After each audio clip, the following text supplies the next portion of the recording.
12 वर्ष की उम्र तक लक्षण महीनाथ बाबा के मुहा मुही एक को दिन नहीं बोल ले रहे। आज महीनाथ बाबा कल के फुलडाली में फूल धूप दीप अगरबत्ती कमंडल में दूध ला के कते जा रहे हैं। लक्षण सिर नीचा कहने छे सच्चा के कहे जे मंझला भैया कारू के पूजा करे सरहा घाट पर जाए। इतने को बात लक्षण बोल ले। बड़का भाई महीनाथ पंडित के क्रोध के ठिकाना नहीं रहे।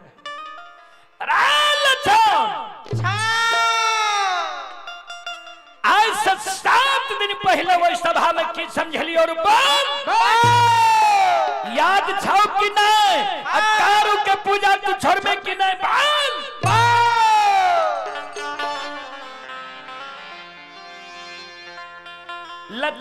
महीनाथ बाबा के क्रोध देख के लक्षण के शरीर थर थर थर थर कांपे लगा।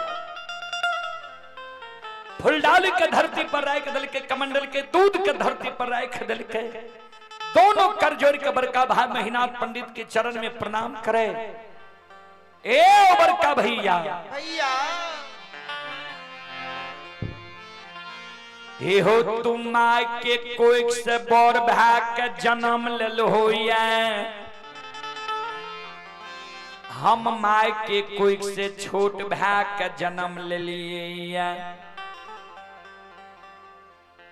बड़ भाई पिता तुल्य होई छे, छोट भाई अनुज भाई पुत्र के समान होई छे। तू हमार बड़ भाई पिता तुल्य छो, तू हमरा जे कहबो तोहर बात हम मान लेबो।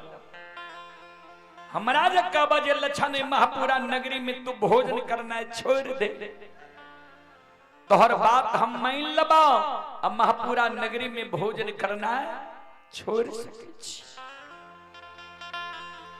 हमरा जे कहबो जे लक्षण महापुरा नगरी में तू जल पीना छोड़ दे, तोहर बात हम मान लेबो। अब महापुरा नगरी में हम जल पीना छोड़ सके छी। हमरा जे कहबो जे लक्षण महापुरा नगरी में के धन संपत्ति में तोहर कोई हिस्सेदारी नहीं छो। धन संपत्ति के लोभ त्याग के महापुरा नगरी से जान बचा के हम भाग सकई छी। सब बात भैया हम तोहर मान लेबा, लेकिन एगो बात हम तोहर नहीं मानबो। हमरा जे कहे छो कारू के पूजा करना छोड़ दे, नाम लेना भूल जो। जे कारू भैया हमरा गोद में बैठा के माखन मिश्री खुआ मलाई खिलेल के पेट लगा के सुतेल के, वो कारू भैया के ने हम नाम लेने भूलबो ने पूजा करने छोड़। तू कहे जो ने कारू के पूजा नहीं छोड़ भी तो तोरा आग में जला के मार दबो। कारू के नाम लेना नहीं भूलबी तो तोरा जिंदा आग में झड़का के मार दबो। आग में जला के हमरा तुम मार देबो, आग में जल के हम मर जेबा। लेकिन जा तक हमरा तन में प्राण रहता, आई पंच भौतिक शरीर में रमता राम रहता। ए बड़का भैया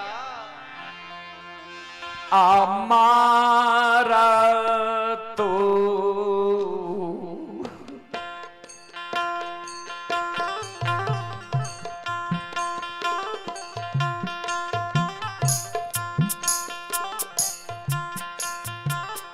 बड़का भैया मार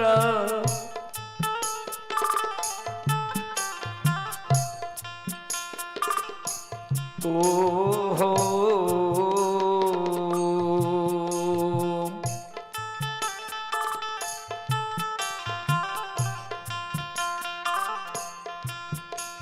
होता अमन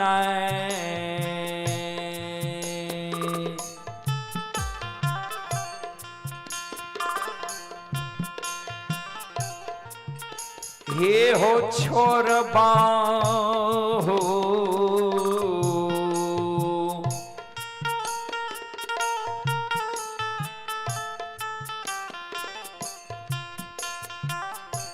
बड़का भैया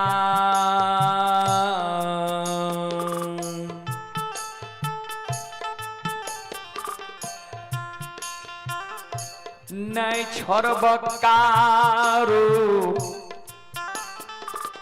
भैया के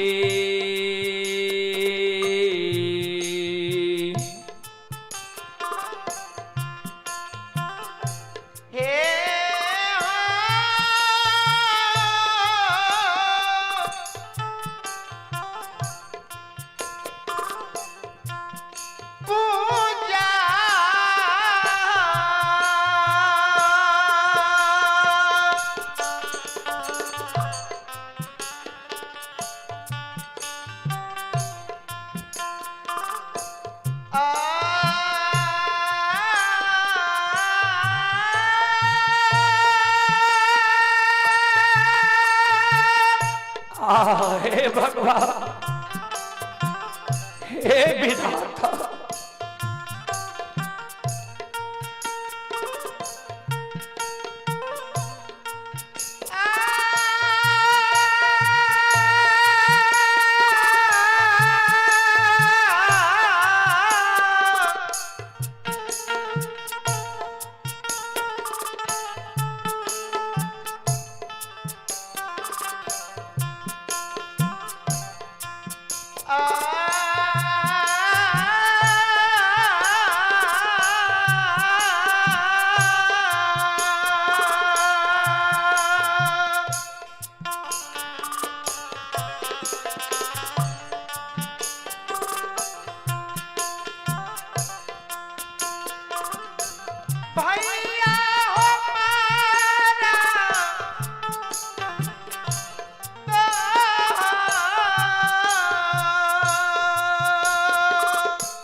मरतो दम होदर भाई के ने हम पूजा करने छोड़बा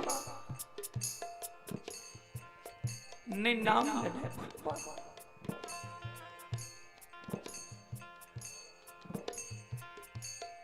इतने को बात त लक्षण बोले महीनात बाबा के क्रोध के सीमा नहीं रहले महीनात बाबा लपाट के लक्षण के कालर के पकड़ ले के ऊपर ला जाए छे धरती पर छोड़ छे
महिनाथ बाबा लछन के शब्द सुन के महिनाथ बाबा के क्रोध के सीमा नहीं रहे।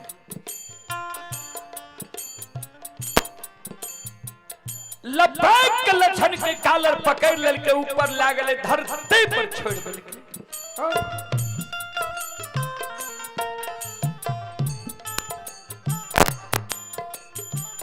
अरे दुश्मन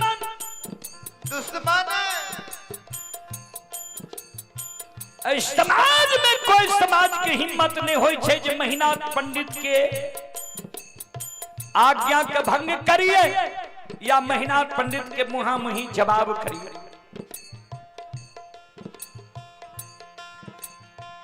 हमरे वंश में जन्म के तू आ हमरा मुहामुही जवाब क्या दिल ही जे सब बात मान लेब एगो बात नहीं मानब कारू भैया के पूजा नहीं छोड़ब। जा तू कारू के पूजा नहीं छोड़बे तो तू मरे के लिए तैयार बाजो।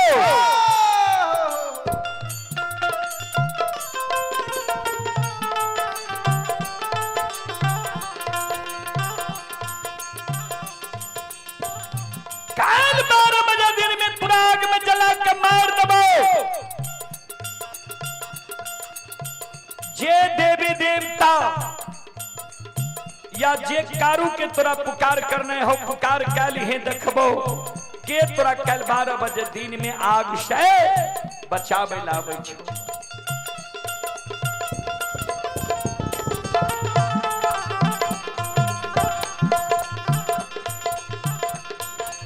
श्रोता सज्जन मृद मां बहन बाबू भैया सब ध्यान देबे।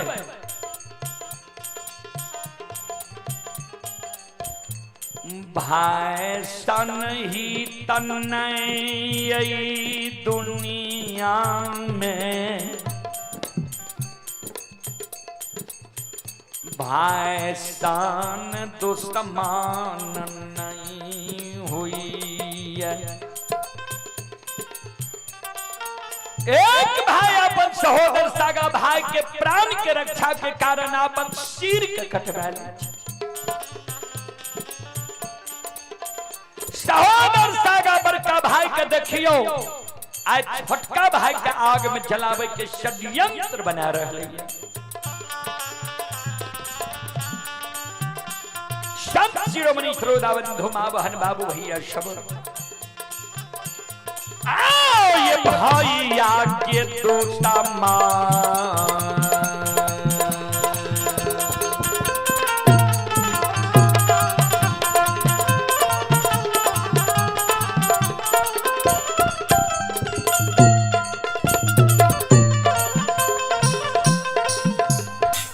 यो सुन भैया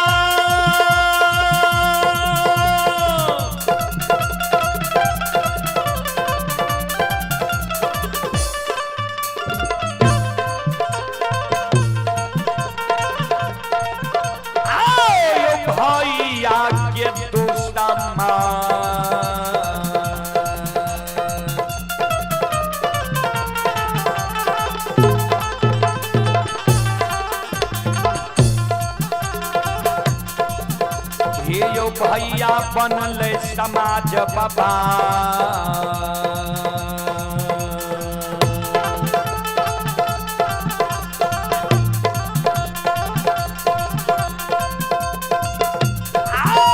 बनल महापुरा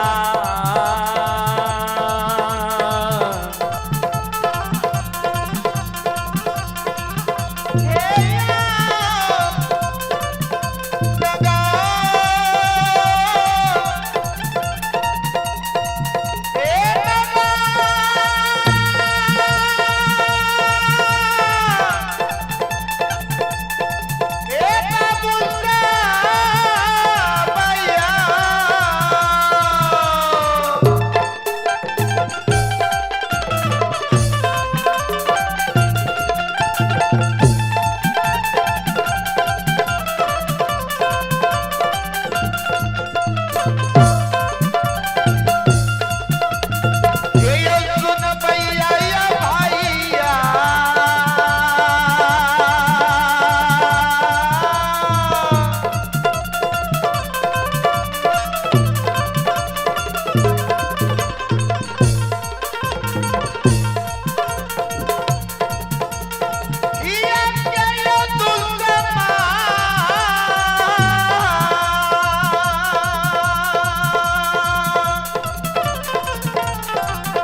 भाई सन ही तनय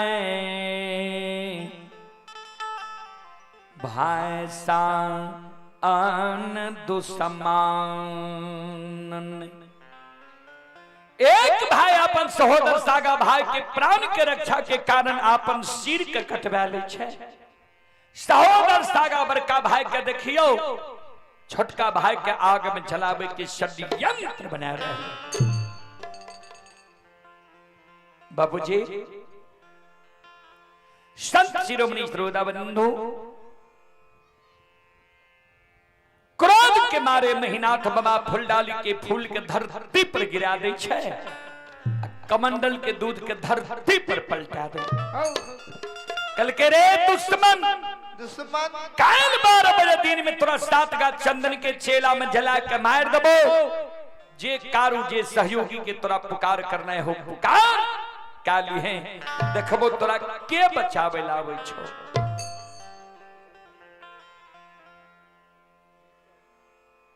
ये आपने ऋषभ कुमार की ओर से बड़ी उदारी दिल से शारदा के साथ शानदार 111 रुपए का पुरस्कार आए हैं। भगवान छोटा बच्चा को सदा सुखी रखे, माँ सरस्वती सद्बुद्धि सद्ज्ञान दे, भोले बाबा भंडारी भंडार को भरे रखे।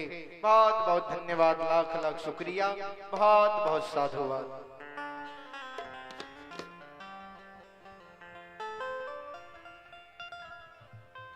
संत शिरोमणि श्रोताबंधु मां बहन बाबू भैया शब्द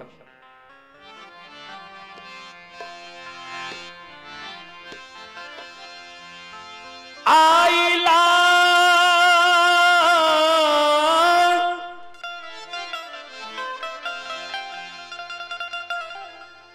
से बकिया हो बाबा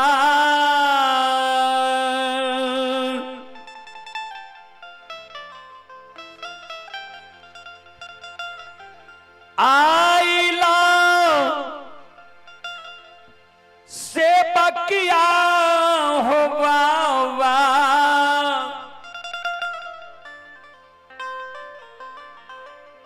तो हरी दुवरिया का रूबा सुना।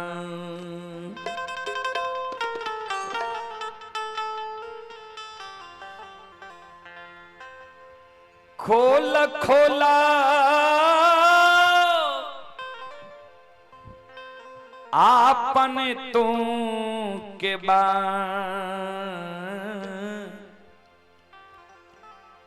कारू बाबा सुना। ओ खोला खोला अपन के बारी हो कारू हो बाबा, खोला खोला अपन के बारी सोना कारू हो बाबा।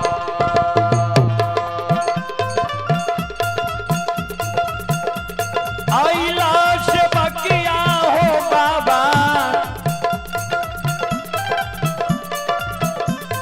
आइला से बकिया बाबा तोहरी दुवरिया करू बाबा सोना।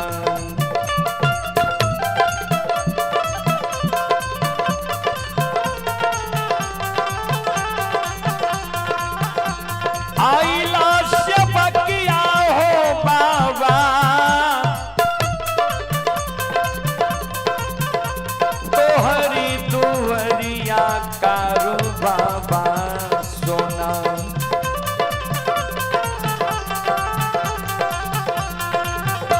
खोला खोला हो खोला खोला अपन के बारी कारू बाबा सोना। खोला खोला अपन के बारी सोना कारू हो बाबा, खोला खोला अपन के बारी सोना कारू हो बाबा, खोला खोला अपन के बारी सोना कारू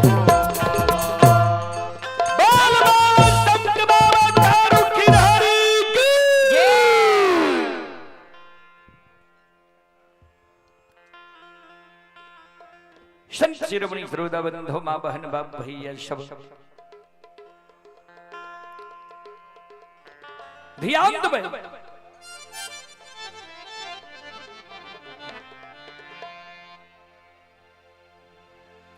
ध्यान दे श्रोता बंधु,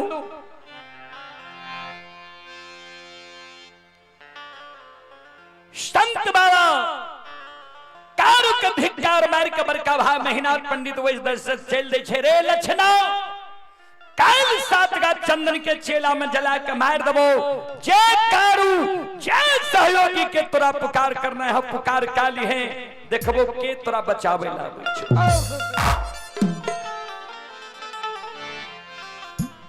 क्रोध के मारे मेहनाथ बाबा वही जगह से भागल भागल चल जाए छे महापुरा डीह पर।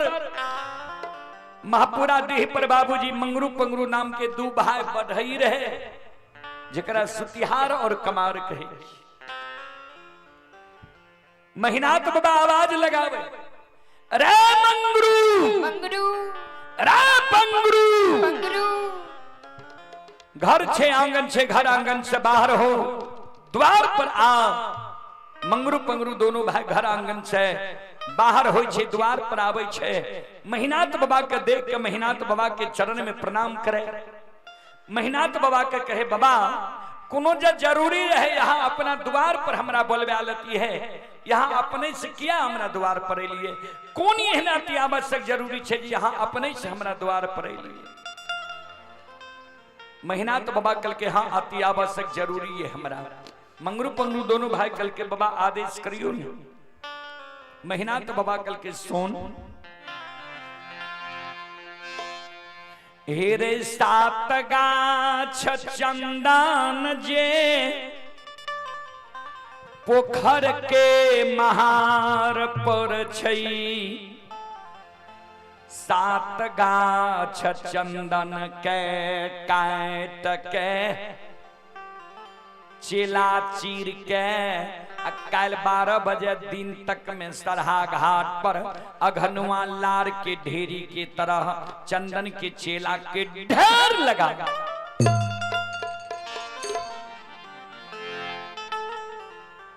मंगरू पंगरू दोनों भाई चौंक गले बाबा चंदन के यहाँ पांगे ले नहीं दे रही। कह रही है कारू भाई हमर मर गए हाथ के लगा चंदन निशानी रह गई। आय कोन अति आवश्यक जरूरी छे जे चंदन के चेला छिड़बे ककरे शादी विवाह छे मुंडन उपनयन छे भोज भंडारा छे जे बाबा चंदन के चेला छिड़बे। बाबूजी मेहनाथ बाबा कल के नहीं शादी विवाह छे नहीं मुंडन उपनयन छे नहीं भोज भंडारा छे। काल 12 बजे दिन में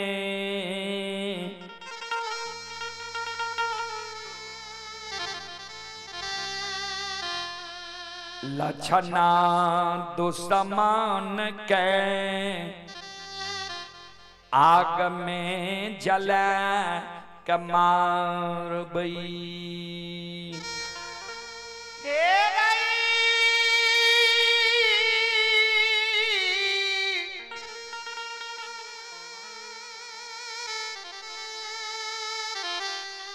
मंगरू पंगरू रे। इतना को बात सुन के मंगरू पंगरू दोनों भाई चौंक गए। बाबा एहो लछन के आग में जला के मारबा भाई के आग में जला के मारबा। मंगरू पंगरू दोनों भाई के मेहनाथ बाबा कल के आप लक्षणा हमरा लिए भाई नहीं रहल हमरा लिए दुश्मन बन। लक्षण कल के बाबा से कौन गलती लक्षण कल के जे मंगरू पंगरू दोनों भाई कल के बाबा से कौन गलती लक्षण कल के जे लक्षण के यहाँ भाई से दुश्मन बना ले। मेहनाथ बाबा कल के लक्षणा कारू के पूजा करे छे नाम जपे छे। हम कलिए कारू के पूजा करना छोड़ दे नाम लेना भूल जो हमरा मुहा में कह दिल के जे सब बात मान लब एगो बात नहीं मानब कारू भैया के पूजा नहीं छोड़ब। जब दुश्मन कारू के पूजा छोड़बे नहीं करते दुनिया में जिंदा रह के की करते। मंगरू रहे बोर पंगरू रहे छोट। छोटका भाई कल के बड़का भाई का भैया हो, राजा हो या रंग का अमीर हो या गरीब मानव के उचित बात मुहा मुही कह दे के चाही कि नहीं। बड़का भाई कल के मानव के प्रत्येक श्वास से उचित बात बोले के चाही, चाहे अच्छा लगे या बुरा। ता छोटका भाई कल के आए महीनाथ बाबा के उचित बात कह दे। पंगरू कल के बाबा एगो बात कही, महीनाथ बाबा कल के बोल, कल के बाबा सुना। हे हो आए भाई गलती कैल काये, भाई के आग में जला के मारे ले तैयार छो किया। ता लक्षण तोहर बात करने मान लगा, आज्ञा के भंग क्या दल का मुहा मुही जवाब क्या दल। ठीक छे लक्षणा के आग में जला के मार दबो, लेकिन विचार कर होत बाबा, जय बेटा का तू जांग से जन्म दलहा है, वही बेटा का तू पढ़ा लिखा के विद्वान बने बहा, पालन पोषण क्या के जवान कर बहा। जवान मनमती में जब तू अपना जान के जन्मल बेटा के कोनो आदेश देबहा, तोहर जान के जन्मल बेटा जब तोरा आदेश करने माना, तोहर पालल पोसल बेटा जब तोरा मुहा मुही जवाब कह दा, तोहर पढ़ाल लिखाल बेटा जब तोरा आज्ञा के भंग कह दा, बेटा का बाबा तो आग में जला के मार सकै छो। महीनाथ बाबा कल के रे मंगरू पंगरू, बेटा का कहीं लोग आग में जला के मार लग गया। मंगरू पंगरू दोनों भाई के आंख से आंसू गिरे लगे। हे हो बाबा, हे हो बेटा गलती करतो तो बेटा के आग में जला करने मारबो। अब भाई जे आए गलती केल कये, भाई के तू आग में जला के मारे ले तैयार छो। जबकि बेटा मानव के बार बार मिल सके, बेटा मर जाए, पत्नी मर जाए, दूसरो शादी मानव करे छे, वो से बेटा जन्म ले छे, जान के जन्माल बेटा कहावे छे। ए महीनाथ बाबा, तू तो अपने पढ़ल लिखल विद्वान छो। गोस्वामी तुलसीदास जी महाराज रामचरितमानस में की लिखलखिन है, ध्यान से सुनबे। सुतबीत नारी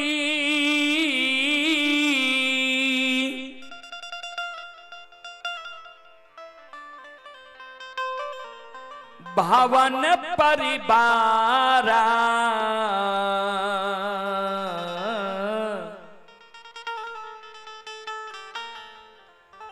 हो ही जाई जग बारंबार। सूत बीत नारी भवन परिवारा, हो ही जाई जग बारंबार। सूत माने पुत्र होय छे, बीत माने धन होय छे, नारी माने पत्नी होय छे, भवन माने घर होय छे। ई सब चीज मानव के संसार में दोबारा मिल सकैये। फिर लिखलखिन ये गोस्वामी तुलसीदास जी महाराज रामचरितमानस लंका कांड में, अस विचार उठहु मोर ताता, अब मिली है न जग में सहोदर भ्राता। अस विचार उठहु मोर ताता, मिली है न जग में सहोदर भ्राता। भ्राता के अर्थ भाई होय छे। पंगरू कहे महीनाथ बाबा कहे हो महीनाथ बाबा, बाबा बेटा बेटी पत्नी धन संपत्ति हित प्रेमी दोस्त महीम यार कौर कुटुंब ये दुनिया में तोरा बार बार मिल जेता, लेकिन जे सहोदर भाई के तू आग में जला के मारे ले जा रहल हो ये, उस सहोदर भाई के जे तू आग में जला के मार दबो ए महिनाथ बाबा बाबा ता के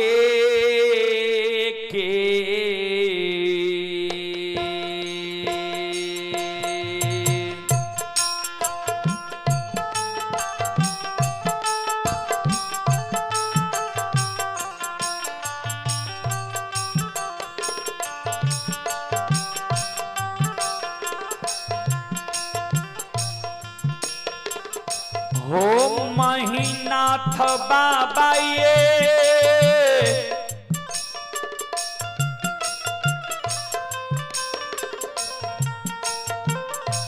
के हो कोई खाके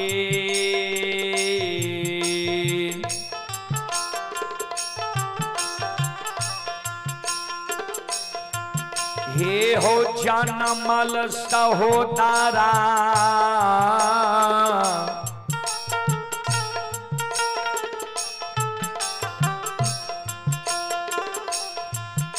महिनाथ बाबा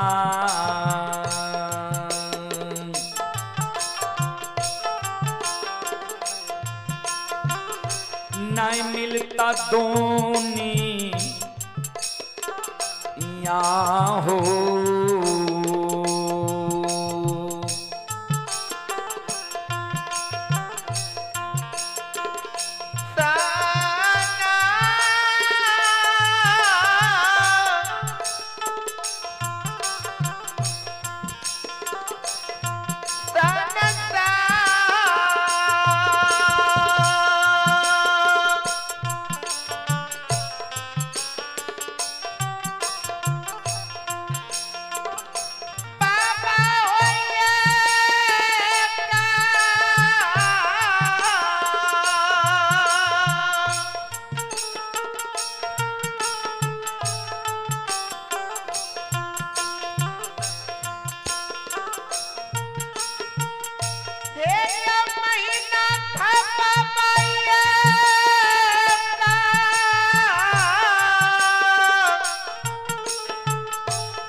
बाबा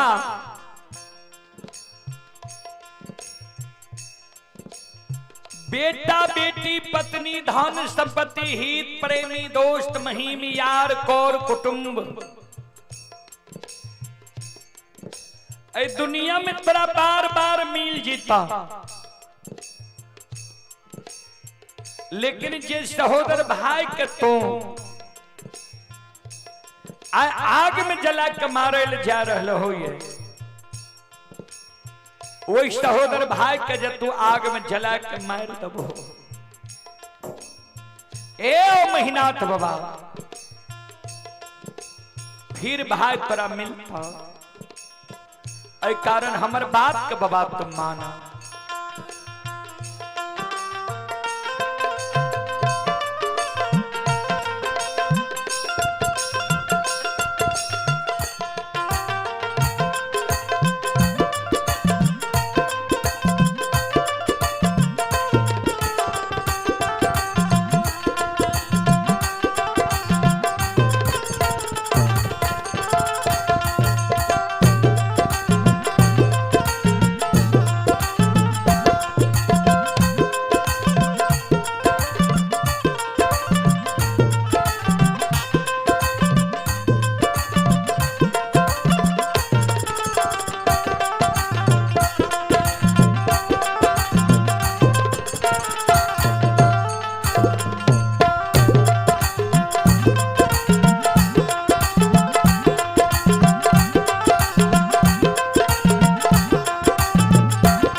ध्यान देवे।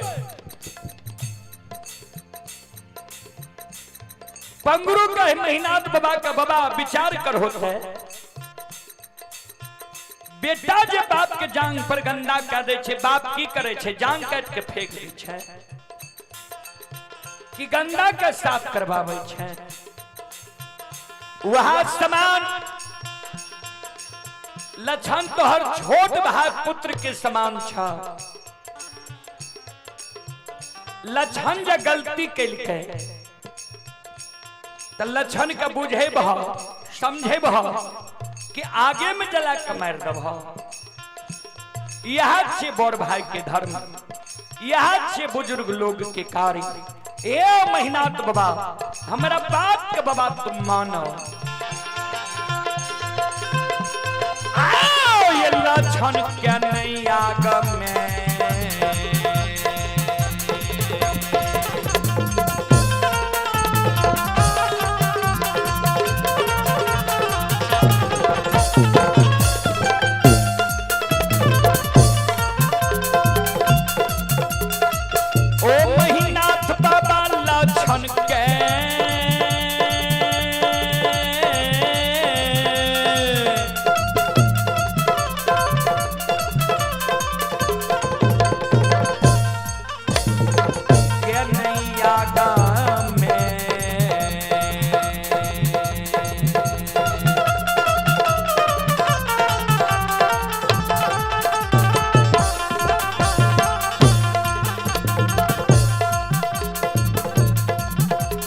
चलियो ये महीनाथ पंडित बाबा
लक्षण के आग में नहीं जला के मारा।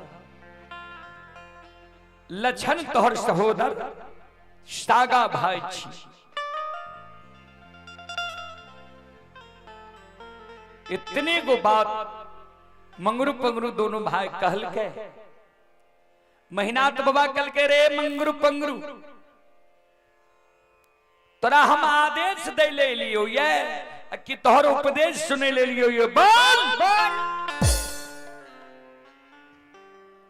7 गज चंदन का काट के छेला चीर का घनुआ लार के ढेरी की तरह कल 12 बजे दिन तक में सरहा घाट पर चंदन के चेला के ढेर लगे में कि नहीं। बोल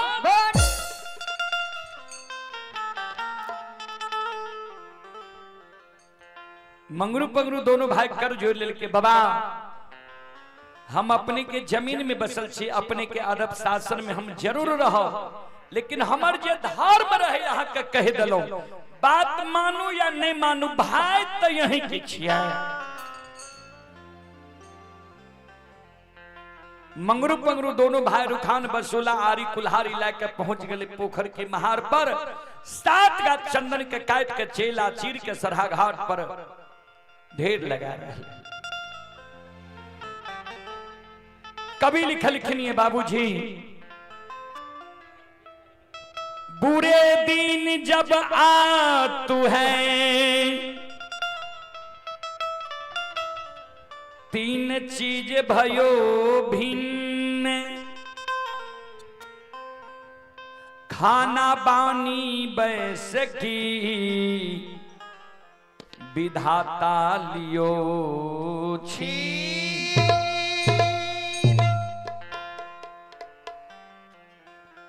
बुरे दिन जब आते हैं 3 चीज भयो भिन्न, खाना बानी बैस की, विधाता लियो छीन। जब मानव के बुरा समय आवे वाला रहे छे ने, भगवान 3 गो चीज मानव के पहले छीन ली छे। कहबे कौन कौन चीज?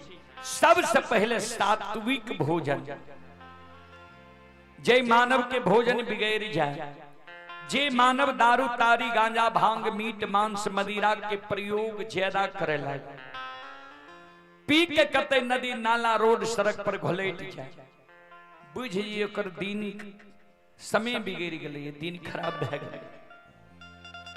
दोसर में लिखल खनिए बानी, जे मानव के बानी अटपट भए जाए, बोले के कुछ बोल जाए कुछ, बुझियो एकरो दिन खराब भए गए, समय बिगड़ गए। क्या तक कवि लिखल खनिए, बानी तो अनमोल है, जो कोई बोले जान, हिये तराजू तौल के, तब मुख बाहर आन। बानी अनमोल छे बाबूजी, लेकिन वह मानव के बानी अनमोल छे जे मानव अपना हृदय के तराजू में तौल के तब शब्द के बाहर निकाले छे। तेसर में लिखल खनिए, बैस की यानी बैठने उठने संगति, जे मानव के संगति बिगड़ जाए। कभी लिखल खनिए, संगत से गुण आत है, संगत से गुण जात, बांस फांस मिश्री एक के भाव विकार।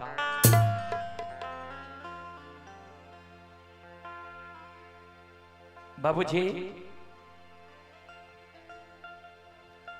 ता महीना के बाबा के संगत बिगड़ गले रहे, कपटी लोग के बात संगत भा गले रहे, जे आज सहोदर भाई के आग में जला के मारे ले जा रहे हैं। कभी लिखनिए, कपटी मित्र नहीं चाहिए, पीठ पोछ बात ले, आगे राह चढ़ाई के पीछे से धोखा दे।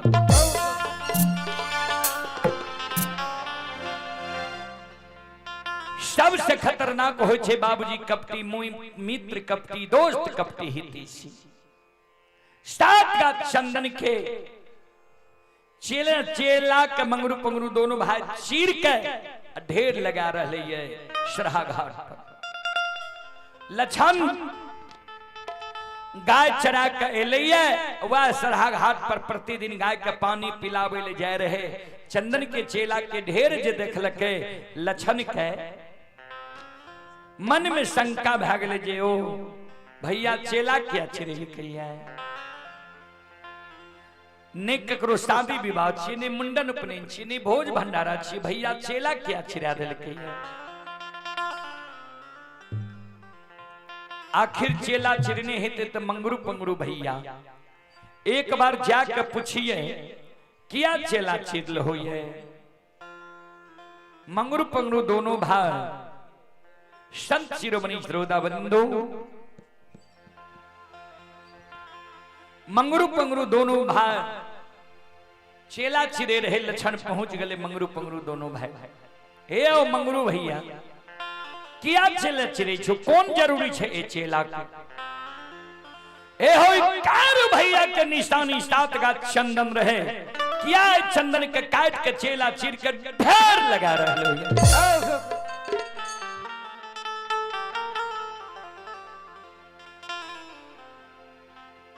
मंगरू पंगरू दोनों भाई लछन के बगल में बैठा ले, लक्षण के समझावे लक्षण हेरे जहाँ और ये सूर्य भगवान उगई है वहाँ और मानव प्रणाम करई छै।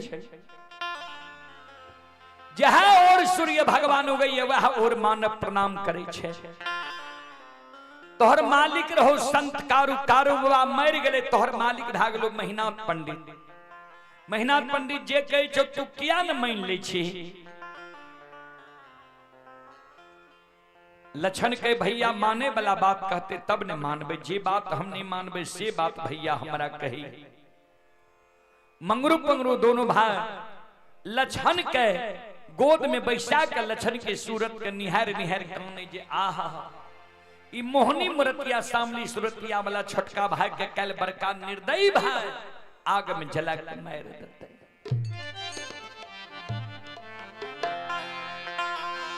मंगरू पंगरू दोनों भाई लक्षण के सूरत के निहार निहार काने कैन कैन के लक्षण के कहे लक्षण सो से लक्षण हेरे तोरे ले रे भाई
चिरेल कौला छन बाबुआ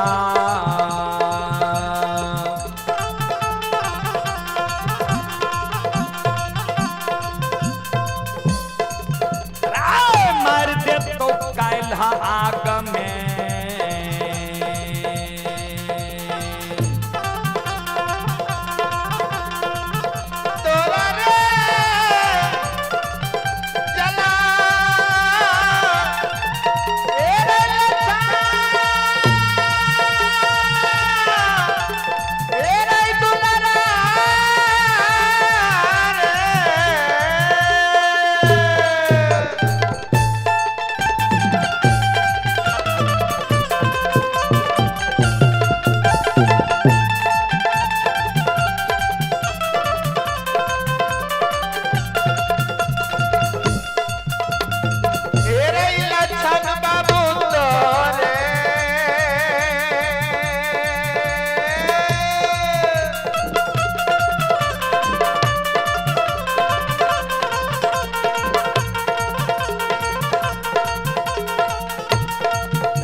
काल तोरा आग में जला के मैं तो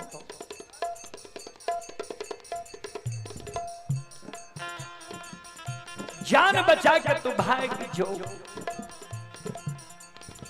श्रोता बंधु वही जगह से लक्षण मन में सोचे जे श्रोता बंधु वही जगह से लक्षण मन में सोचे जे भैया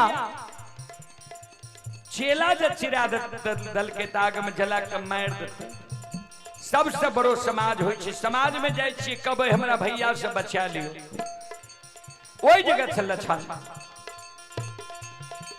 आहो दौड़ ले ये दौड़ ले लाछन हो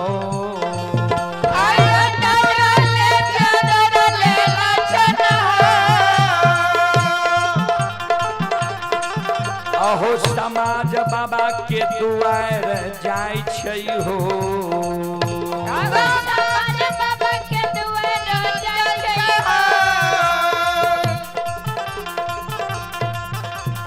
समाज में आंगन आंगन द्वार द्वार सब लग जाय छै अपन दुख बताब जे भैया हमरा आग में जला के मारे ले तैयार छै हमरा भैया से बचा लियो जे भाई के कहीं भाई आग में जला के मारलक है। संत शिरोमणि श्रोता बंधु आओ ये कोई नहीं सहारा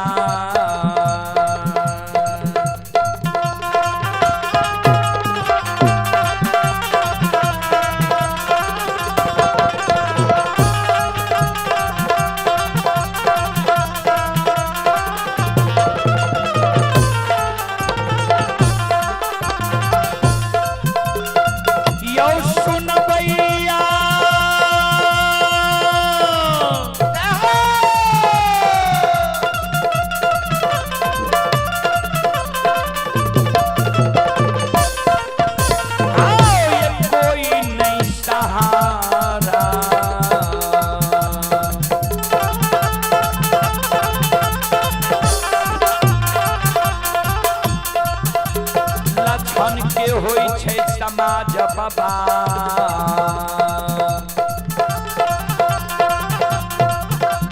नहीं होई छै महापुरा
लक्षण के नहीं होई छे कोई लक्षण के बोल भरोसे नहीं दे छे कोई नहीं कहे छे लक्षण के तोरा हम भाई से बचा ले बाबूजी कवि लिखलखिन ये सबे सहायक सबल के निबल न कोई सहाय पवन जगावत आग को दीप ही देत बुझाए समाज में सब सहायता करे छे मुंहगरे लोग के गरीब के सहायता करे वाला क्यों नहीं। उदाहरण दलखिन है, आग छे सबल, एक घर में आग लग जाए हवा चले लगे, एक घर से आग के हवा 50 घर में पहुंचा देते। दीप छे गरीब, दीप जले छे हवा चले लगते, दीप का हवा बुझा देते, वह हवा आग के धधका दे छे, दीप के बुझा दे छे। फिर कवि लिखलखिनी है, कबीरा बात गरीब की सच माने ना कोई, धन्यवान की झूठ में हाँ जी हो।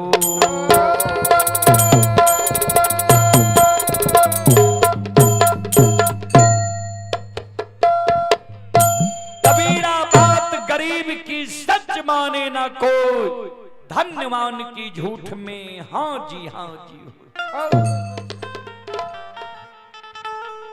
गरीब लोग जो साचो बात कहलक तब बोलले की बोलते करे की बुझावे छे, आ अमीर लोग जो झूठो कहलक जी ठीके कहे छी। वह कारण लक्षण के कोई सहारा नहीं होय छे, कोई जे लक्षण के बोल भरोसे नहीं दिलके। लक्षण मन में सोचल के आप भैया आग में जला के मारिए टा देते, मरे से पहले एक बार आंगन जाय छी, आ माय के चरण में प्रणाम कह लेबे, माय के कह देबे माय गे ए छोटका बेटा से तू धीरज भई। कानल कानल लछान आंगन जाय छै, हे बाबूसा।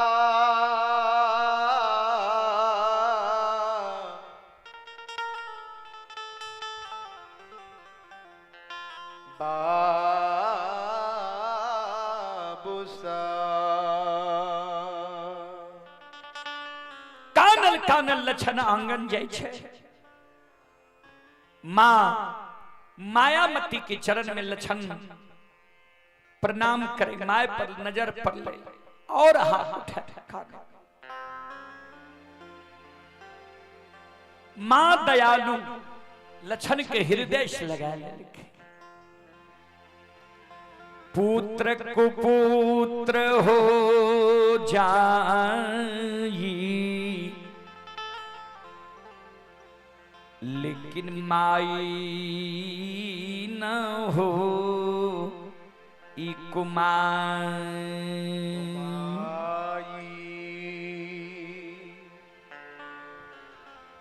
पुत्र कुपुत्र भै जाय छै, लेकिन माय कभी बेटा बेटी के लिए कुमार नहीं हो। संत शिरोमणि श्रोता बंधु, मां हृदय से लगा ले के लक्षण के कहे बेटा की भेलो किया कान ले ली है। लक्षण का मां हे गे काल 12 बजे दिन में ये दुनिया से हम विदा भै जइबो। माइकल के कते जेबी लक्षण कान काल 12 बजे दिन में हमरा आग में जला के आएर देते। हे गई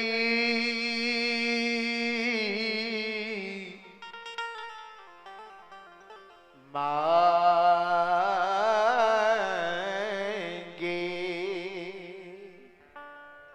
कल के तरह आग में जला के मारता।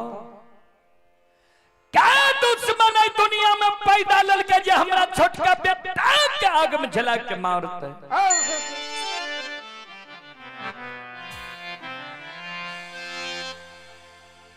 केकरा साथ कौन गलती के लिए जे तोरा के आग में जला के मारतो, जल्दी बोल।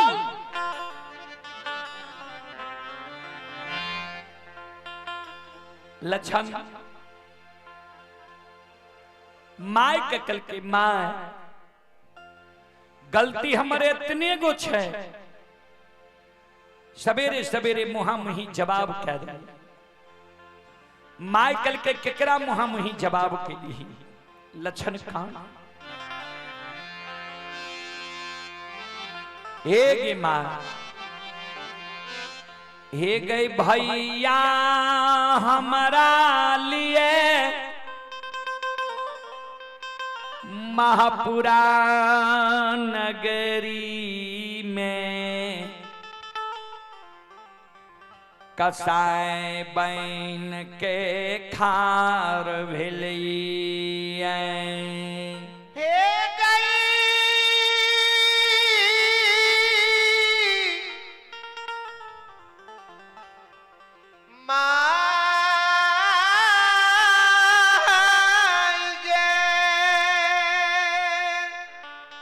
माइकल के तोरा के लिए कसाय भलो कल के बड़का भैया जे भैया के काशी में पढ़ा के ज्योतिष पंडित विद्वान बने ही माइकल के मेहनत पंडित लछन कल के। हाँ माइकल के आंसू के पोछ एहनो होय छे भाई के कहीं भाई दुश्मन बन लिया, भाई के कहीं भाई आग में जला के मार लकैया। मेहनत पंडित तोरा डेराबै छो, दमसाबै छो, धमकाबै छो, ने कान लछन कल के माय हम तब बुझतिए भैया हमरा डेराबै छे, दमसाबै छे, धमकाबै छे जब वे मनमा भाई हमरा लिए छेला नहीं छिड़ती हो। हे गई कारू भैया के निशानी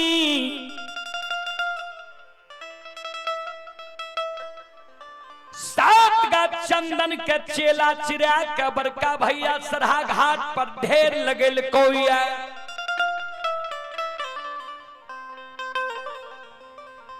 कल 12 बजे दिन में हमरा आग में जला के मार देतो। मां छोटका बेटा के तू 9.5 महीना गर्भ में ढोई लिया, कोई के शोक के मैं तू सही। माइकल के मेहनत पंडित तोरा लिए चलो चिरा दिल को लछन कल के। हाँ माइकल के आंसू के पोछ चल मेहनत पंडित के हम बुझा देवे, समझा देवे, तोरा आग में जला कर नहीं मार। लछन कल के माय नहीं जो भैया एक भैया तोहरे एको गो बात नहीं मानतो। भैया के बुद्धि ज्ञान विवेक हरा गए, नष्ट भा गए। माइकल के हमर बात मेहनत पंडित नहीं मानता है। सुन तेलियो मिठाई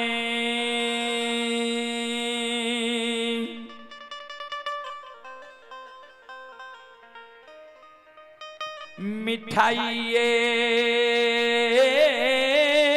होई छई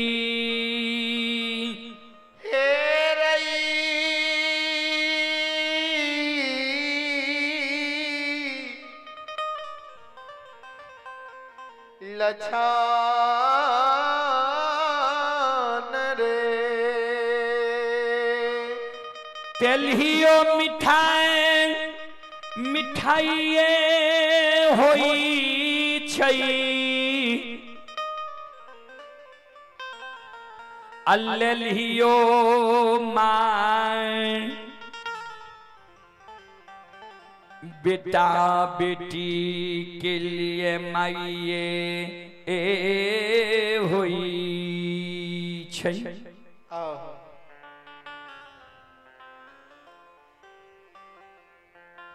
तेलियो मिठाई लाके जब कोई कर कुटुम्ब रिश्तेदारी जाए छे कहलक मिठाई लाके एले रहे। जय बेटा के माय लेल छे, बौक छे, विकलांग छे, अंधी छे, बहिरी छे, गुंगी छे। अगर वह माई के बेटा पढ़ लिख के विद्वान भै जाए, समाज सेवी भै जाए, मुखिया सरपंच भै जाए, MP MLA मुख्यमंत्री प्रधानमंत्री भै जाए, ओइ लेल ही माई के बेटा माई नहीं कहे छे। केहनो जब पढ़ के पंडित मेहनत बनले, हमरे कोई सज्जन जन्म लेलकै, चल हमरा साथ मेहनत पंडित के बुझा देबे, समझा देबे, चल आगे आगे लछन, आगे आगे माय, अब पीछे पीछे लछन जा रहे है। जे द्वार पर मेहनाथ बाबा रहे, वो द्वार के ओर, वो द्वार के नजदीक जब लछन पहुंचले, लछन मन में सोचे भैया तो वही ना हमरा पर क्रोधित छे, भैया के आंख के सामने जेबे और हमरा पर क्रोधित भै जाए। लछन माय के आंचर छोड़ के एगो घर में जाकर छिप गई। माय मन में सोचे मेहनत पंडित लगते 10-20 गो प्रतिष्ठित लोग हर समय बैसे छे, ये हमरा घर के बात छे, कोना कहबे। लछन माय टाट के ओर हमें काने लगा, आंख से आंसू माय के गिरे लगा। ध्यान दे, माय जे काने रहे, माय के कानब के आवाज मेहनाथ बाबा के कान में गले। मेहनाथ बाबा मन में सोचे माय कथी ले जगह काने ले लिया है। माय काने काने हो जगह चले ते मेहनाथ बाबा मन में सोचे जे अपने से जाय छी माय लग। जहिना मेहनाथ बाबा माय लगेले, माय के नजर मेहनाथ बाबा पर पड़ले, माय और हाथ उठा के काने लगा।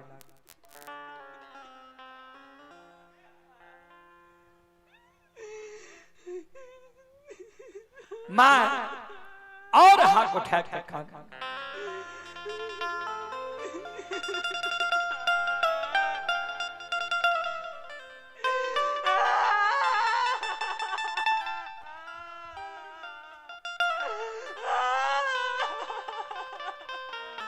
मेहनाथ बाबा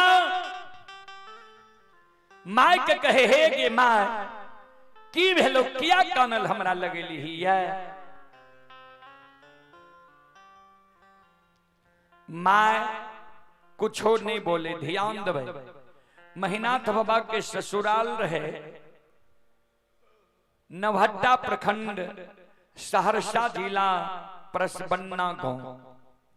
कारू बाबा के ससुराल रहे दरभंगा जिला, बहेरी प्रखंड, आमा बिजुलिया गांव। 6 महीना कारू बाबा के मरल भेले, जे 6 महीना से कारू बाबा के धर्म पत्नी कृष्णावती विधवा बन के महापुरा नगरी में रहे। मेहनाथ बाबा माय के कहे माय गे परसमन्ना वाली तोरा कुछो कह दिल कोई है, या बिजुलिया वाली दुल्हन कोनो उल्हन पराग दिल कोई है। माय के आंख से आंसू गिरे। काइन काइन कहे मेहनाथ बाबा के कहे हे रो महीना,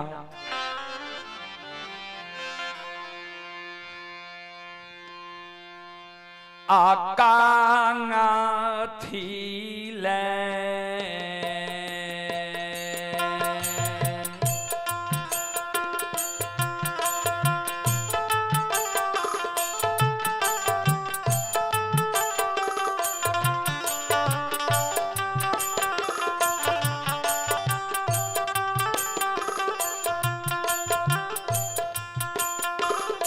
हेरो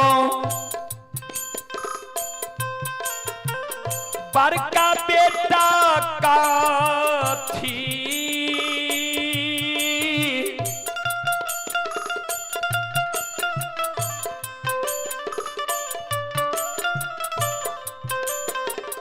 थीले रे तोरा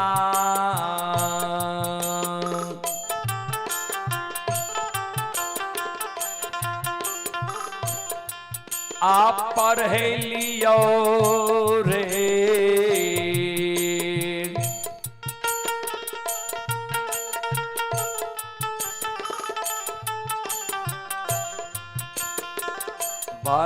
का बेटा।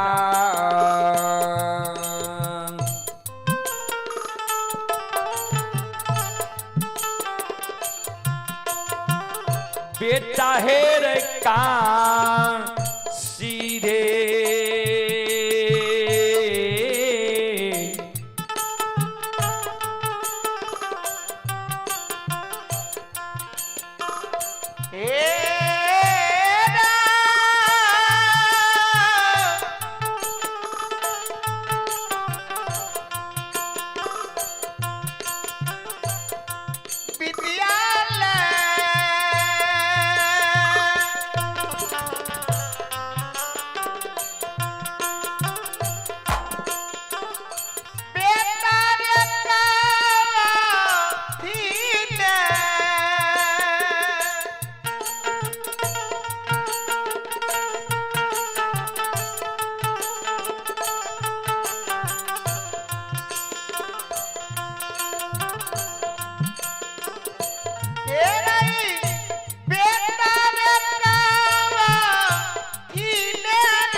आइए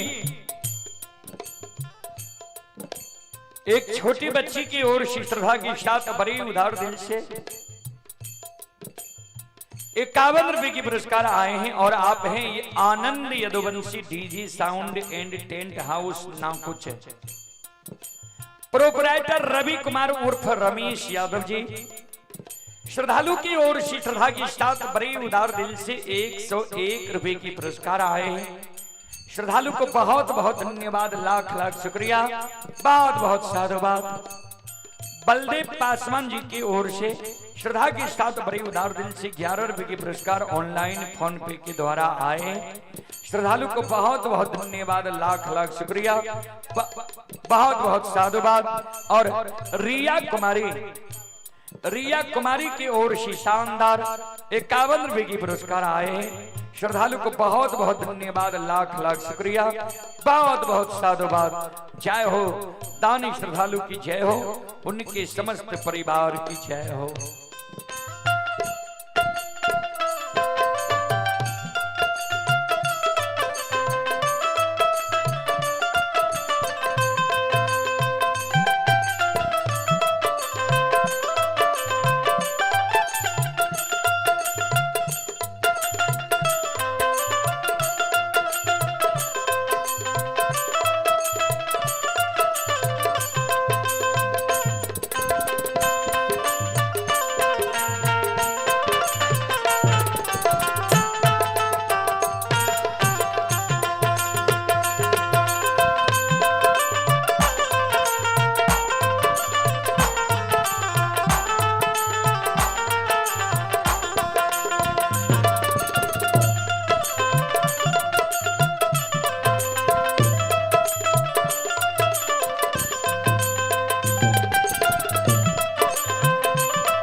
संत शिरोमणि श्रोता बंधु,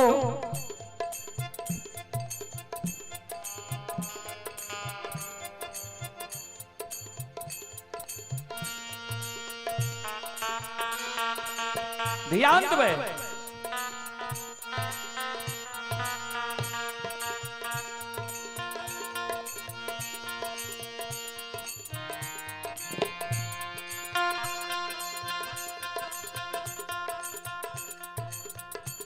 महीनाथ बाबा के माइकल के लक्षण के तू की कह दिली है जे लक्षण आए ने भोजन करे छे ने गिलास में दूध पिए छे आए जे लक्षण कानब काने छे जे दिन कारू मरले वो दिन एहन कानब लक्षण ने काने रे। महीनाथ बाबा कल के मैं समझ गलियो तू कते एलही है लक्षणा के परिबी में हमरा लगल ही है जाओ तू लक्षणा के परिबी में एलही है ता हमर बात तू मैं सुन ले। एक मां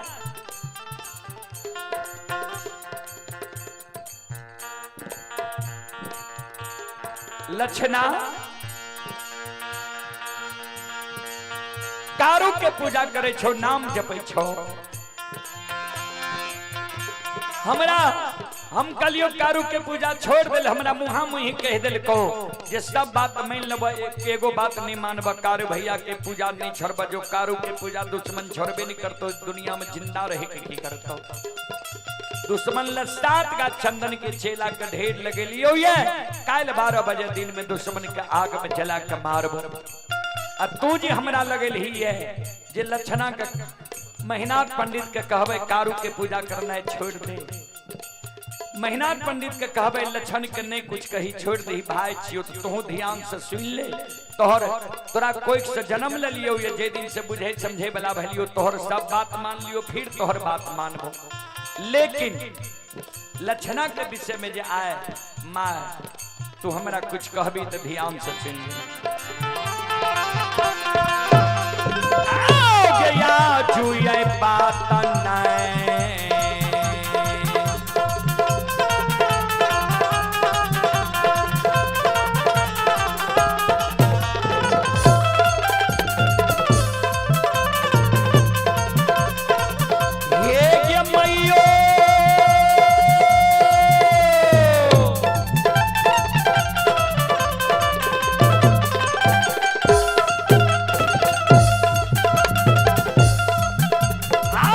गया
रहो। माँ मायामती इतने को बात सुन ले, धरती पर छाक गिरी। मेहनात बाबा चल जाए छे द्वार पर, लछन जे छिपल रहे दौड़ के एले, माय के भर बांध के उठा ले। माय कालियो रे न भैया लगने जो, कालियो रे न भैया के बुद्धि ज्ञान विवेक हरा गेले, नष्ट भ गेले। चल भैया हमरा आग में जला के मार देते, मर जेबे। आ तोरा कारण जे, हमरा कारण जे भैया तोरा एगो कठोर वचन कह देतो, उ सुन जेबो त माय पहलिए जहर विष खा के मर जेबो। चल माय के साथ लगेने आंगन जाय छे। आंगन में कारू बाबा के धर्म पत्नी कृष्णावती मचिया पर बैस के बाल झाड़े रहे। लछन भर पांच के भाभी माँ के चरण के पकड़े। कृष्णावती लछन के कहे, हे हो बाबू किया कानी छो, किया तोरा आंख से आंसू गिरे छ, सब बात लछन बताव। कृष्णावती कल के सुन भाईजी ज्येष्ठ छे, भाईजी के मुहा मुही हम नहीं बोलबो, लेकिन तोरा बचे के उपाय जरूर बता देबो। भाईजी जब तोरा पर क्रोधित छ, तू भाईजी के आंख से ओझल महीना 6 महीना साल भर बहा जा, कोनो कोर कुटमैत रिश्तेदारी चल जा, नहीं कहे जे भो हमरे नैहर बिजुलिया चल जा, 6 महीना साल भर रही हो, अब भैया के गुस्सा शांत भ जाए तो लौट के चली हो। कृष्णावती के शब्द सुन के लछन मन में सोचे, भाभी माँ हमरा ठीके कहे छे, नहीं महापुरा में रहबे, नहीं भैया हमरा आग में जला के मार।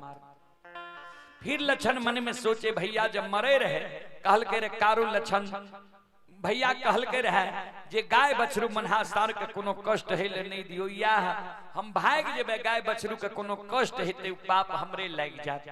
भागे से पहले गाय बछरू के हम कह दे छिए जे आब हमरा से तोहर प्रतिपाल नहीं चलता। कानल कानल लछन, गाय बछरू मनहासार लग जाए छै।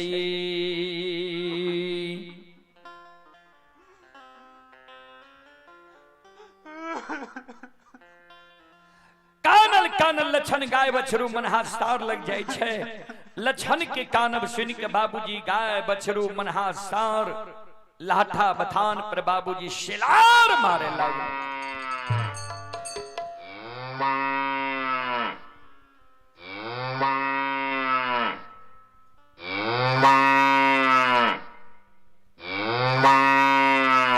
गाय शिलार मार रही है, अब बछरू शिलार मार रही है। श्रोता बंधु, बड़ा साक्ष संत बाबा कारू मनहासार के पोसने रहे। मनहासार लछन बाबा और कारू बाबा के भाषा का बुझे रहे, मनहासार के भाषा का भी कारू बाबा लछन बाबा बुझे रहे। 2.5 दिन के लछन से बोल रहे मनहासार। दौड़ के मनहासार चले ले लछन लग, लछन के कहे, हे रे लछन, तुरंत हमरा मैया धिये के रोक के तू आंगन के ओर गेली, कान ले ली, की भेलो तोरा, किया तोरा आंख से आंसू गिरे छो। मनहासार के गला में गला मिल के लछन कान, मनहा भैया तोरा मैया धिये के जे पानी पिलावे ले सरहा घाट पर गलिया रे, चेला के ढेर देख लो रे। कल के हाँ, कल के हमरे लिए उ चेला के ढेर भेले। काल 12 बजे दिन में हमरा वो चेला के ढेर में जला के मार देते। मनहासार कल के तोरा आग में जला के मारतो। क्या दुश्मन है दुनिया में पैदा ललके जे हमरा के बार के आग में जला के मारते। यह कारण तू कानल हमरा लगल ही है। आंसू के पाँच हमरा कान में बता जे के तोरा कल 12 बजे दिन में आग में जला के मारतो। हे रे जे दुश्मन तोरा कल 12 बजे दिन में आग में जला के मारतो, वही दुश्मन के नाम जो तू हमारा कान में बता दे, वही दुश्मन के नाम जो हम जान जेबो, वही दुश्मन के जब बचे ले देबे तब ने तोरा आग में जला के मारतो। से लछन हे रे आई ये रे दुश्मन मा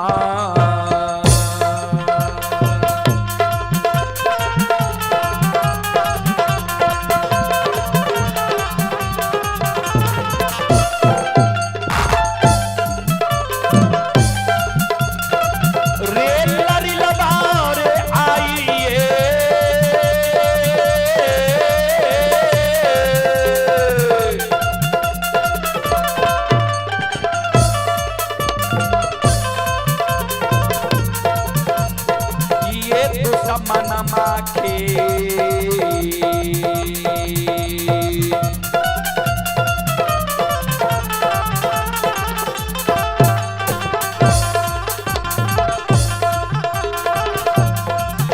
हीरे धुइया देखे बोल छन बबुआ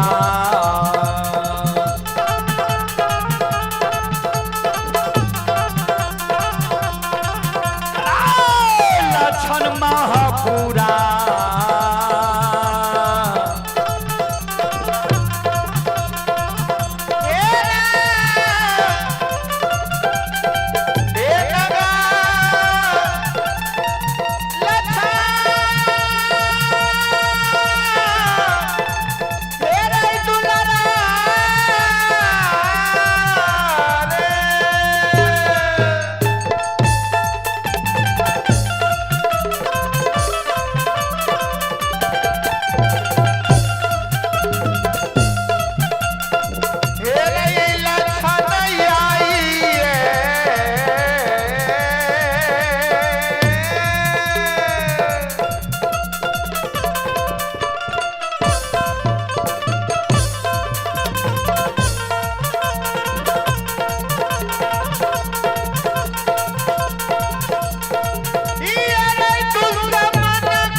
दुश्मन तोरा कल 12 बजे दिन में आग में जला के मारतो आज सांझ पर जब वो दुश्मन के धुआं नहीं दिखा दी ते कथिल हम गाय के कोई से जब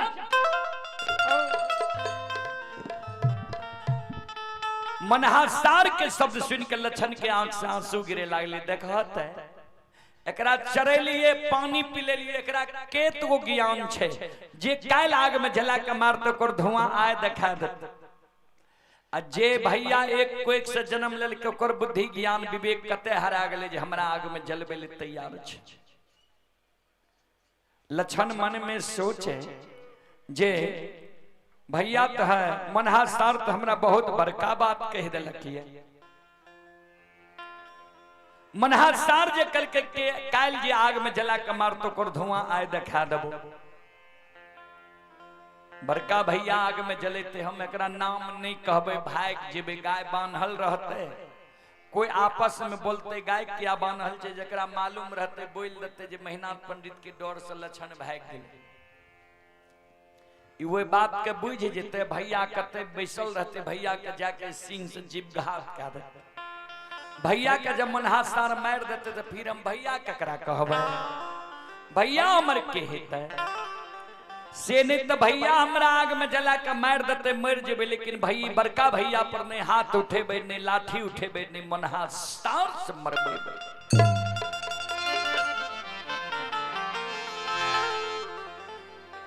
अब लछन भाई के बचावे के जोगाड़ कर रहले दौड़ल दौड़ल जाय छे टूटल का झोपड़ी में मोटगर रस्सी रहे लाइब के मनहासार के गला में लपटा के मोटगर खुटा में मनहासार के बांध के हट जाय मनहासार क्रोधित भाग रहे रेल छ हेरे कारू बाबा बड़ा शौक से हमरा पोसलक अपना जीवित जिंदगी कारू बाबा कहिए ने हमरा गला में रस्सी लगल के आए तो हमरा गला में रस्सी लगा के खुटा में बांध देली अगर तू कारू बाबा के आज सहोदर भाई नहीं रहती हम कारू बाबा के पालल पोसल नहीं रहती थी रस्सी तोड़ के आए तोरा हम जीवघात कर देती हो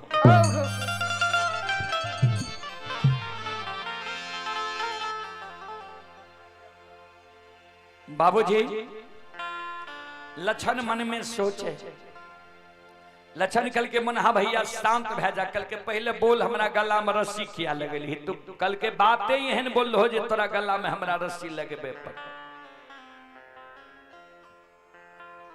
तू जे कलो जे कैल आग में जला के मार तो कर धुआं आए देखा दे वो बड़का भैया हमरा आग में जला के मारती क्या हमरा बड़का भैया के बारे में एहन बात बोल लो कल के उ भाई तोरा लिया आग में तोरा लिया चेला चिरा दल को आग जल में जलबे तैयार छ तू कह छी भाई कल के सुना आय न बड़का भैया हमरा आग में जलबे ले तैयार छे जै समय में माय के कोई से जन्म लेने हेबे बड़का भैया हेते 12-15 बरस के कम से कम बड़का भैया एको दिन हम अपना गोदी में हमरा लेने हेते तो भैया के अधिकार हमरा पर भा गेले एक चाट मार सके ये दाम मस्त दे सके हमर धर्म नहीं छी वो गोर भाई पर हाथ उठा लिए लाठी उठा लिए तोरा सब मरबा दिया हे हो जे भैया हमरा गोद में खेलल के दुलार मलार कल के चुम्मा चाटी लेल के ओए भैया के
मोनहा भाई वो भैया के हम कोना के मरबे सुना भैया के डर से आए हम भागल जा रही है हमारा भाई पर तू नजर उठा कर नहीं देखियो ने तोरा अच्छा नहीं है कोई जगह चल छन मन में सोचे जे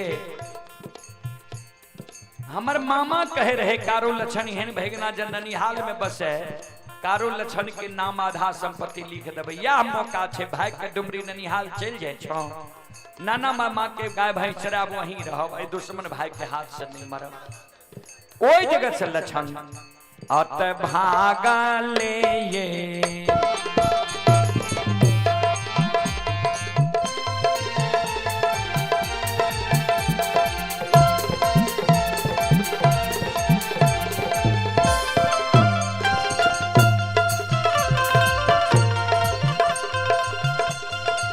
लक्षण लरी लबाओ हो भागले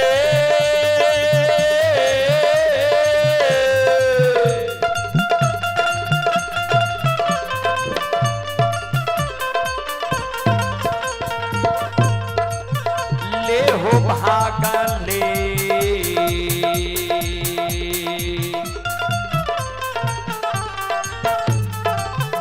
ए हो जाय छई हो लक्षण बबुआ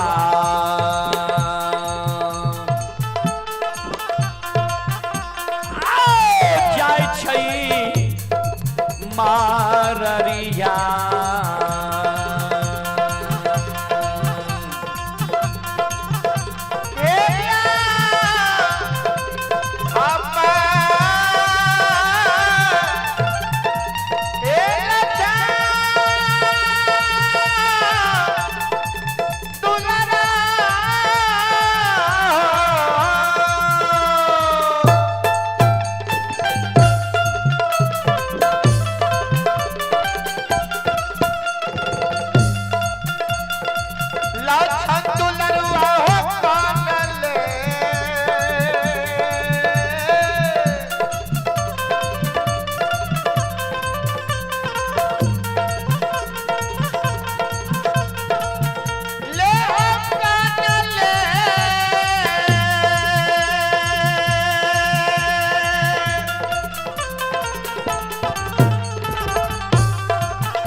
देवे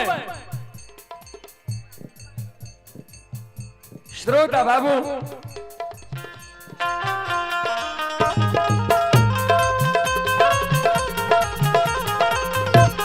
आइए अंकुश कुमार मैना के निवासी ही 31 रुपए की पुरस्कार आए हैं। सोहन सादा मैना के निवासी ही 101 रुपए की पुरस्कार आए हैं। और एक माता जी की ओर से ये पूर्णबाज के निवासी ही माता जी उनके ओर से शानदार 31 रुपए की पुरस्कार आए हैं। माता जी के चरण कमलों में कोटि कोटि नमन करता हूँ, आशीर्वाद चाहता हूँ, भगवान से कामना करता हूँ भगवान माता जी को भव सागर की नैया से पार लगा दे।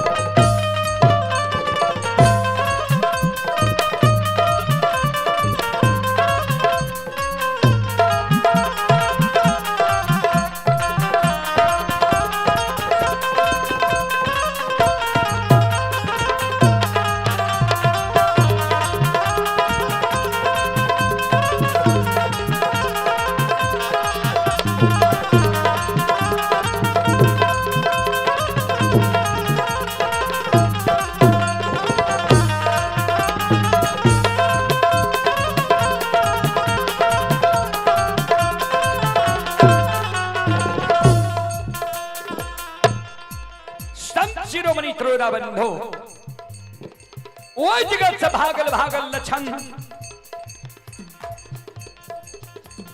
मररिया खापट जाय छे अन्हार भए जाय छे लछन होर के रेह में मुरघुसी याद आ दै छे। याद आवे जे कारू भैया मरे के बेर में कहल के रहे मरलो में पूजा करबे त भाई बहन के रहबो। वह बेमनमा भाई के कारण आए हम दर दर के ठोकर खा रही है। वह भाई के कारण आए हम प्राण के त्याग देबै।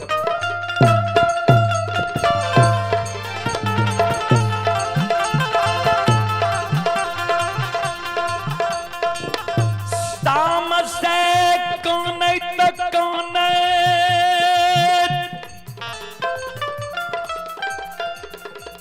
लछन के सवेरे 6 बज जाय छै 3 शाम बीत गलै अन्न के कारण। 3 शाम अन्न के कारण बीत गलै लछन का आब आवाज नहीं निकले छे मुंह से।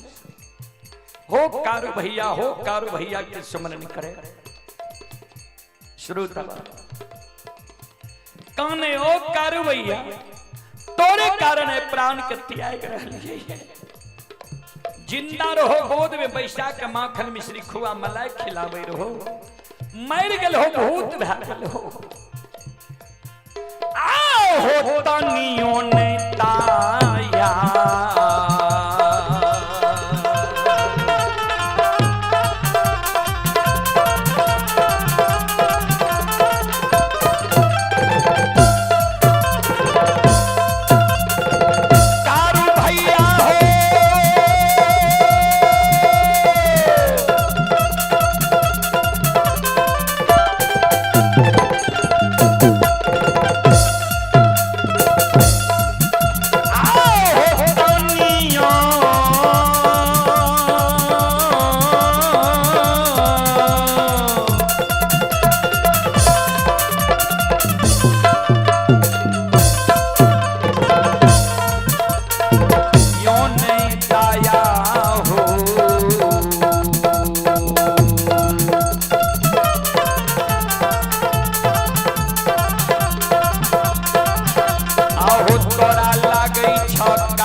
तनियों को दया नहीं लगे। छा।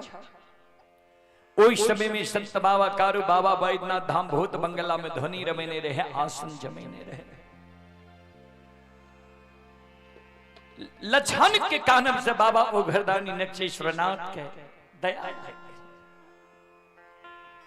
बाबा ओघरदानी नक्षेश्वरनाथ संत बाबा कारू के अंतर ध्यान में कहे, कारू धरिक जीवन छा, जे भाई तोरा लिए अन्न जल त्याग दल का, ये संपत्ति त्याग दल का, ये मररिया खा पेट में प्राण त्याग रहा है।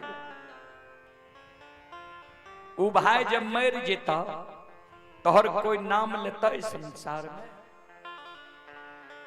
संत बाबा कारू अंतर ध्यान में देखे, सही में लछन प्राण त्याग रहा। जहिना ढेनु गाय बछरू के कारण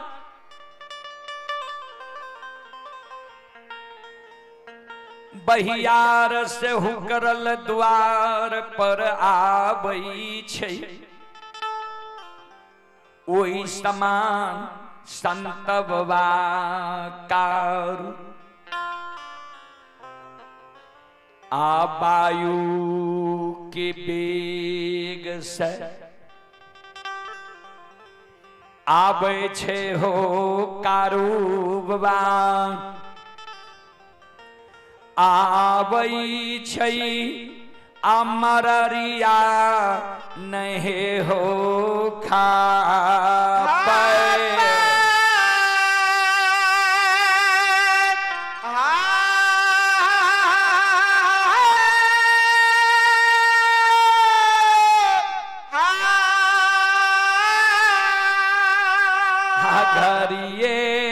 क्षण में हो आप पहुँच गई बैरागी लक्षण के ना जाओ दी।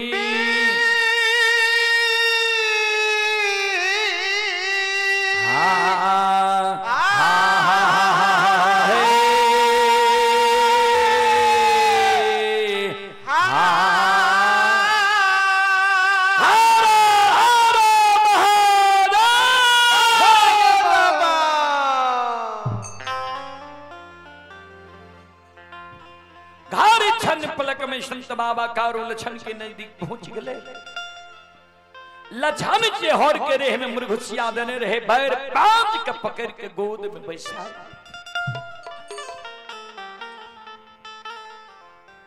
गोद से उतर के लछन भाग जाए, के छो तू हमारा दुख पर लई मररिया, खापेट दुख के कारण अलियै। तोरा कौन दुख पड़ल है, कौन विपत्ति पड़ल जे मररिया खापेट हो। संत बाबा कारू कल के लछन हम तोहर सहोदर भाई कारू छियो। जय न कारू के नाम लल के कारू के शब्द लछन के कान में गले, धरती पर मुरझाक गिरी।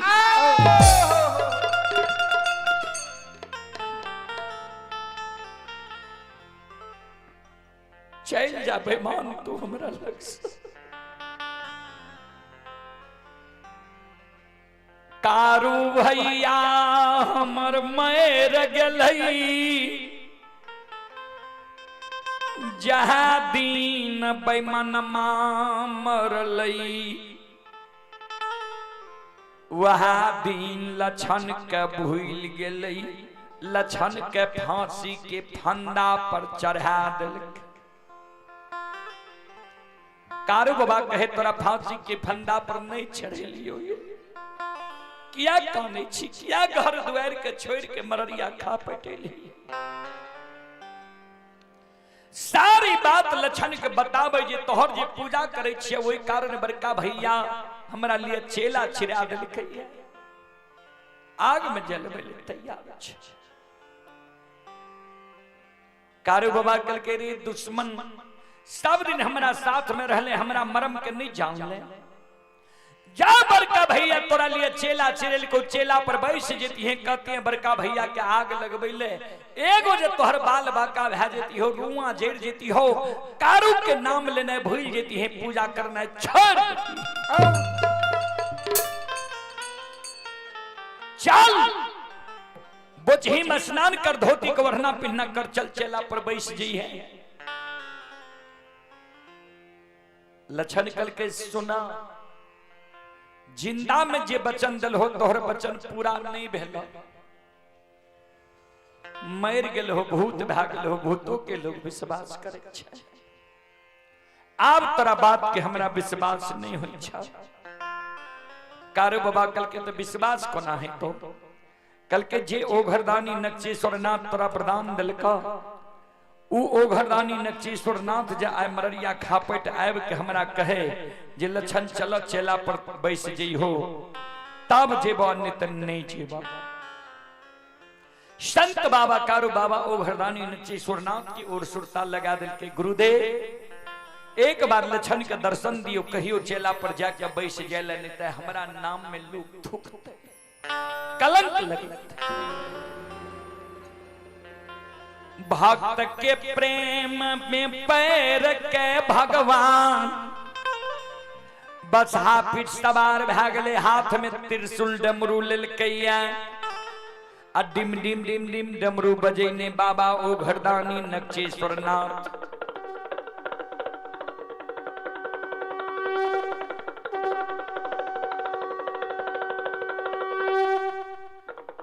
मररिया खापट पहुंच गए, कारू बाबा लक्षण बाबा दोनों कर जोड़ के प्रणाम करे, बाबा ओघरदानी आशीर्वाद दे, जिय जिय कारू लक्षण जा तक धरती धरातल चांद सूर्य माता पिता सत्य धर्म गाय रहते, ता तक तोहर नाम अमर रहता। कौन कारण हमर पुकार के हो, कारू बाबा कल के लक्षण के कहियो न छेला पर जाके बैठ जाए। बाबा ओघरदानी कल के लक्षण बोचही में चलो, स्नान कर, धोती को वरना पिन्ना कर, चलो चेला पर बैठ जई हो, एगो बाल बाका भै जे तरुआ जेड़ जेता, सत्य और धर्म पर तू विश्वास करना छोड़।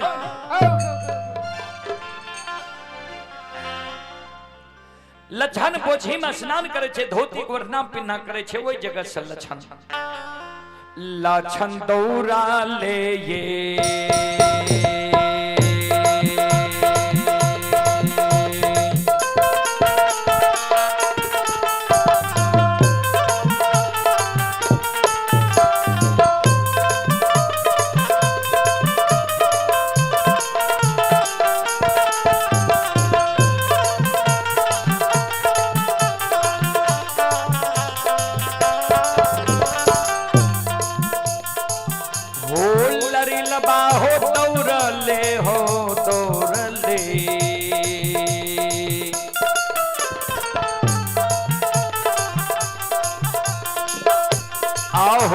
छन हो लरीला बा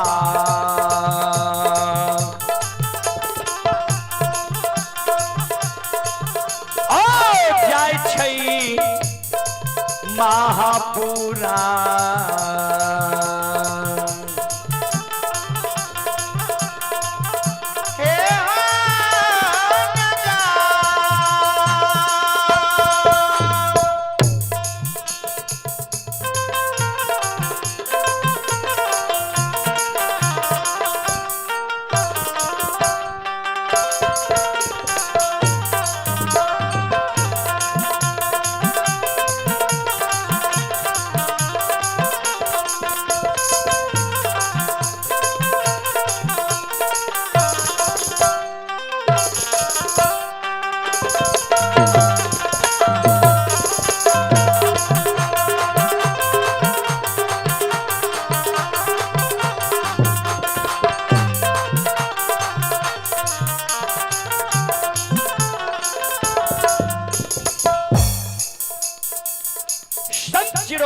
बंधु ओई जगत से दौड़ल दौड़ल लक्षण महापुरा नगरी जाय छे, ओने महिनाथ बाबा मन में सोचे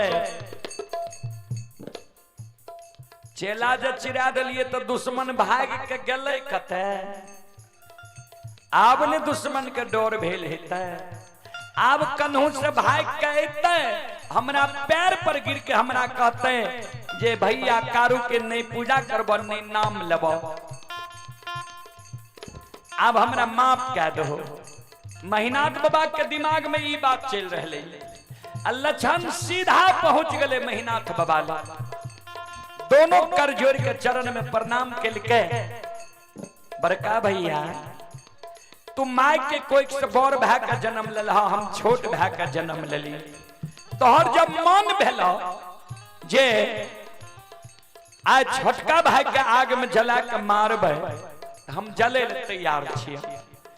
तोरा वो चेला में जे जे देने हो ज्वलनशील पदार्थ, घी तिल जौ मोद मखान दो, हम जले ले तैयार छियै। एहन नहीं हुए जे तोहर सब अधूरा रह जाए। ध्यान देवे श्रोता सज्जन मेरे माँ बहन बाबू भैया।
महीनाथ बाबा मन में सोचे, हम तो सोचे रहिए दुश्मन ते क्षमा मांगे ला, आई हमारा धिक्कार मारे छे, जे देना छ तो जले ले तैयार छिया। ते चल आज तेरा हम आग में जला के मारिए त देबो।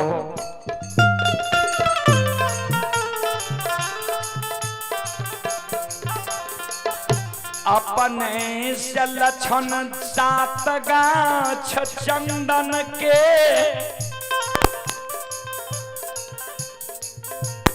चेला में जा चेला पर जाके बैस जाए छे।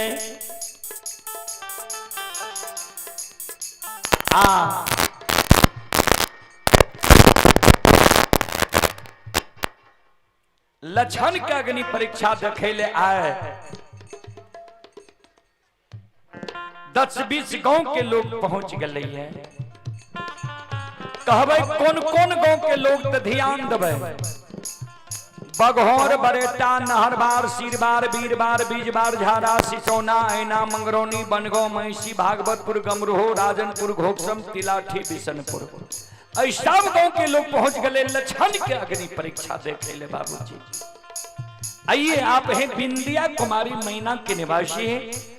बिंदिया कुमारी की ओर से 101 रुपए के पुरस्कार आए। श्रद्धालु को बहुत बहुत धन्यवाद, लाख लाख शुक्रिया, बहुत बहुत साधुवाद। जय हो दानी श्रद्धालु की जय हो, उनके समस्त परिवार की जय हो।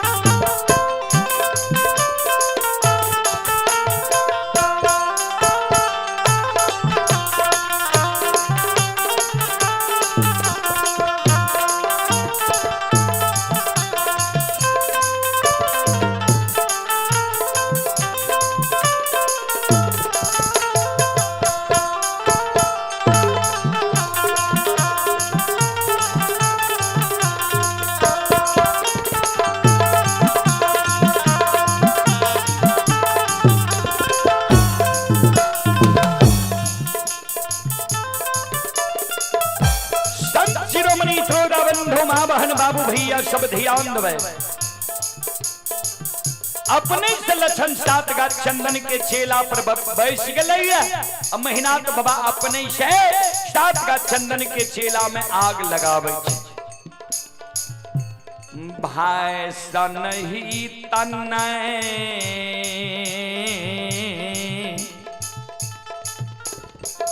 भाई सन दुश्मन। एक भाई अपन सहोदर सागा भाई के प्राण के रक्षा के कारण अपन सिर के कटवा ले छे। बड़का सहोदर भाई छोटका भाई के आग में जला के मारे के तैयारी कर रहे हैं।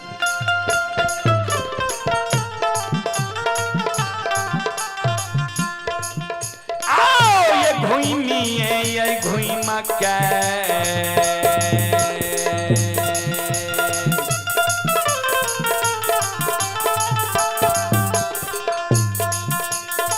ओ महीनाथ बाबा घुइमी ये घुइमा क्या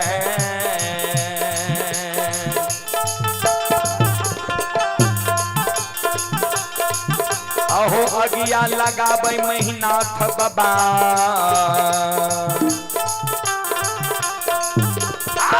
बाबा सात गाछा चंदन के बाबा घूमिए हो घूमा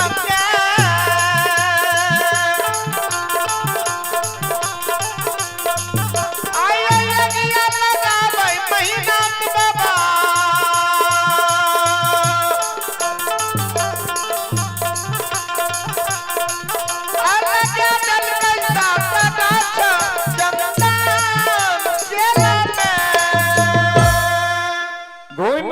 सात गाछ चंदन के चेला में आग लगा गया।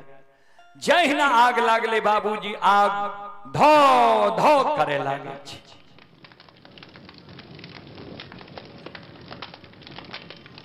संत शिरोमणि श्रोता बंधु मां बहन बाबू भैया सब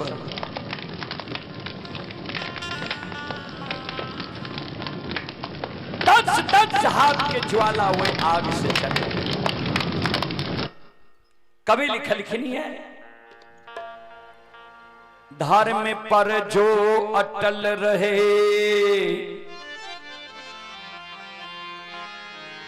होगी उसकी जीत।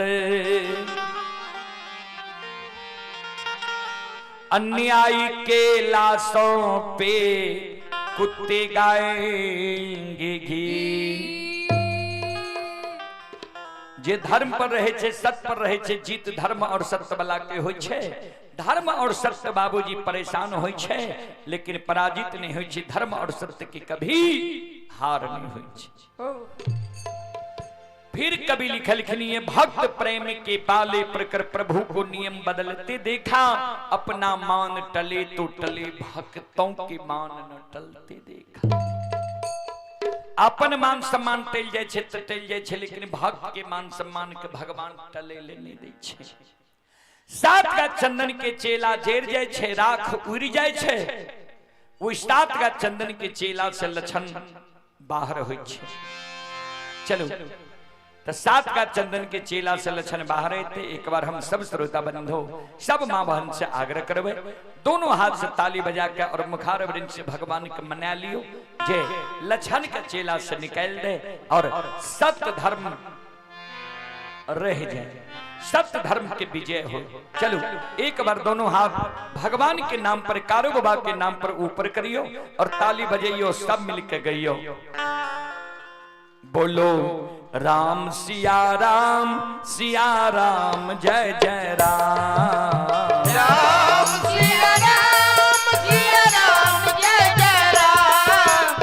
राम सिया राम जय जय राम। हो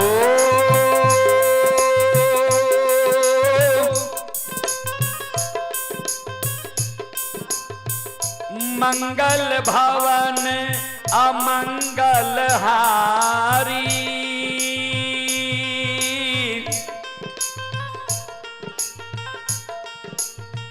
तार बहु दशरथ अजीर बिहारी राम सिया राम सिया राम जय जय राम राम सिया राम जय जय राम राम सिया राम जय जय राम हो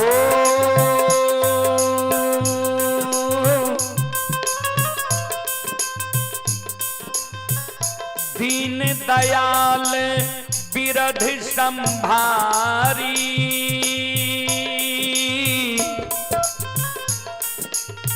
हरहु नाथ मम संकट भारी राम सिया राम जय जय राम राम सिया राम जय जय राम राम सिया राम जय जय राम राम सिया राम जय जय राम हो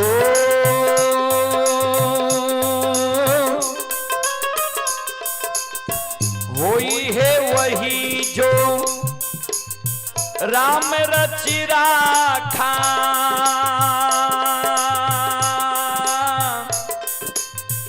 को करी तर्क धावहि शाखा राम सिया राम जय जय राम राम सिया राम जय जय राम राम सिया राम जय जय राम बोलो राम सिया राम दोनों हाथ ऊपर करके सब श्रोता माँ बहन जाग रहे जय हो जय हो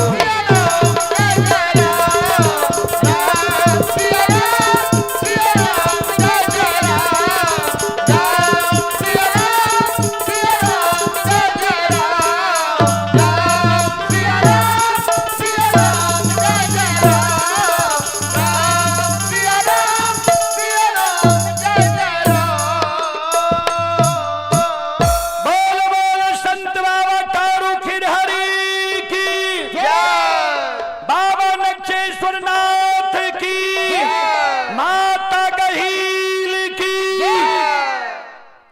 संत बाबा कारू कि सहोदर भाई लक्षण थर थर थर थर कांपल सात गा चंदन के चेला से बाहर होई छे जय न बाहर भले जतेक दर्शक चारों बगल से रहे कार बाबा के जय जयकार करे लगे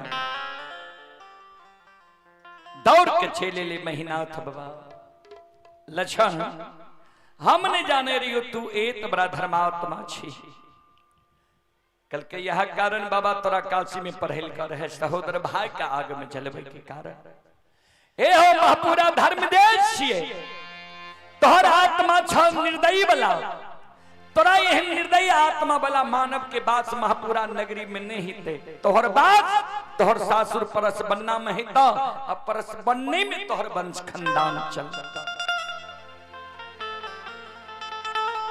तब महीनाथ बाबा के वंश खानदान बाबूजी परस बनने में चल अभी भी हमारा सबके जहां तक अनुभव छे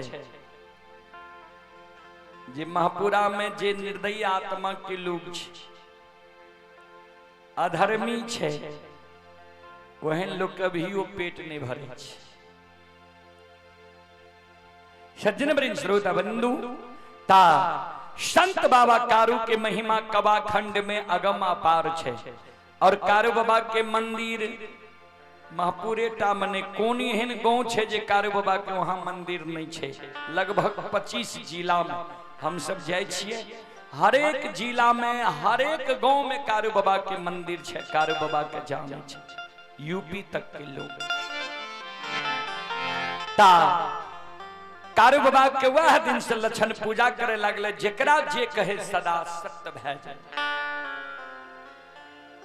चलो एगो बाबा के बहुत देश से आदेश छे गहिल मां की झूमर ओई के बाद हम सब भी विराम देव कारण छे हमरो सब के लगभग 5 घंटा भै गेले आ डीजल पेट्रोल के जरूरत हर एक गाड़ी के पड़ जाय छे बच्चा सब छे चलो चलो एक मां गहिल के झूमर के ओर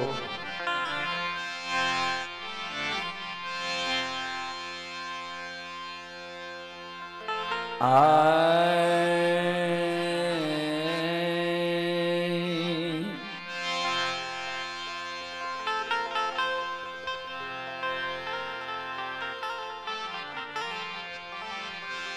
आहे के यो तो राया है गहिलमा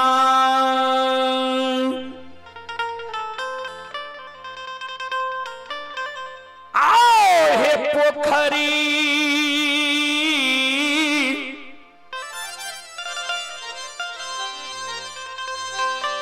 माता है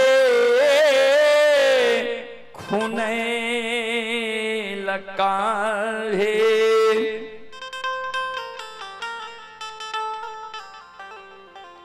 कियो ओ है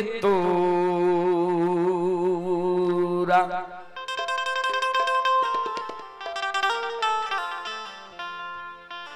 से मैया है मोर है लकाहे चारों पार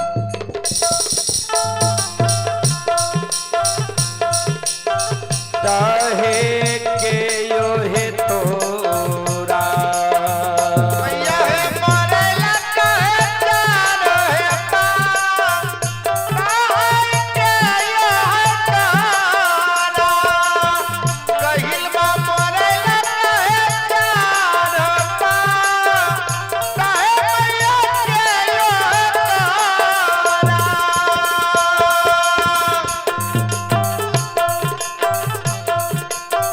आ बाबा मोराया हो सेवा पोखरी हो खुने लगई हो आहो पोखरी बाबू हो खुने लगई हो भैया हो मोरा सेवा का मोर है लगे चारों पार चाहो भैया मोरा सेवा का मोरे लगे हो चारों पार चाहो भैया हमारा सेवा का मोरे लगे हो चारों पार चाहो भैया हमारा बाबा मोरया हो सेवा बाबा मोरया हो सेवा पोखरी हो को नहीं लगे हो पोखरी हो को नहीं लगे हो भैया हो मोरा सेवा का मोरे लगे हो चारों पार हो भैया हो मोरा सेवा का मोरे लगे हो चारों पार भैया हो मोरा आहे कथिए लया है गहिलमा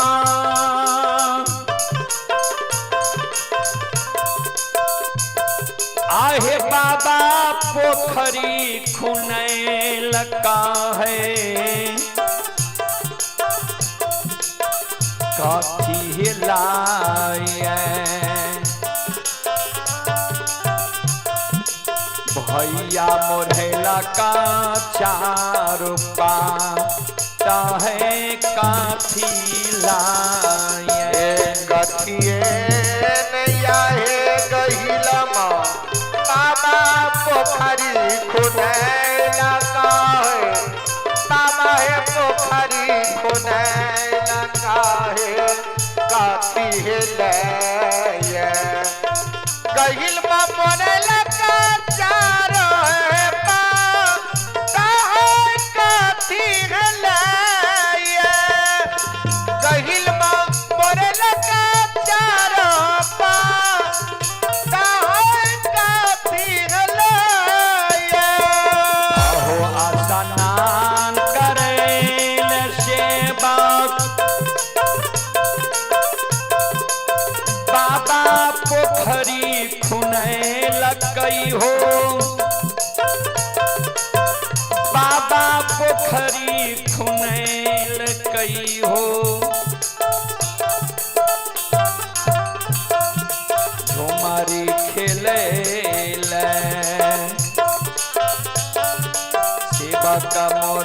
लगे हो चारों चाहो बाबू झुमर खेले स्नान करे देव बाबा पोखरी खुनाए लगे हो बाबू बाबा हो पोखरी खुनाए लगे हो झुमर खेलाई ने सेवक मोरे लगे हो चारो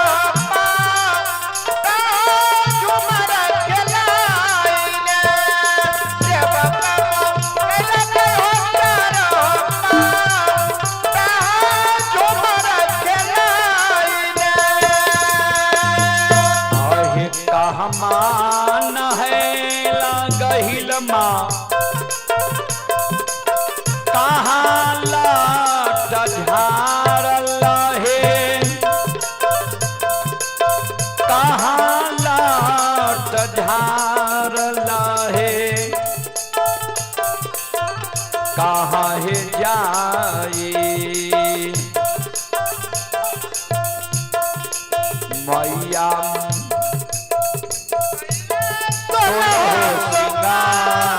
रहे कहाँ है जाए कहमान है लगहिला माँ कहाँ लता है झार लहे देवी कहाँ के सिया है झार लहे कहाँ है काइला गहिला माँ सोना हो सिंगार रहे कहाँ काइला गहिल माँ सोना हो सिंगार रहे कहाँ काइला पोखरी न है से बात लत हो झार लो हो पातलत झार लो हो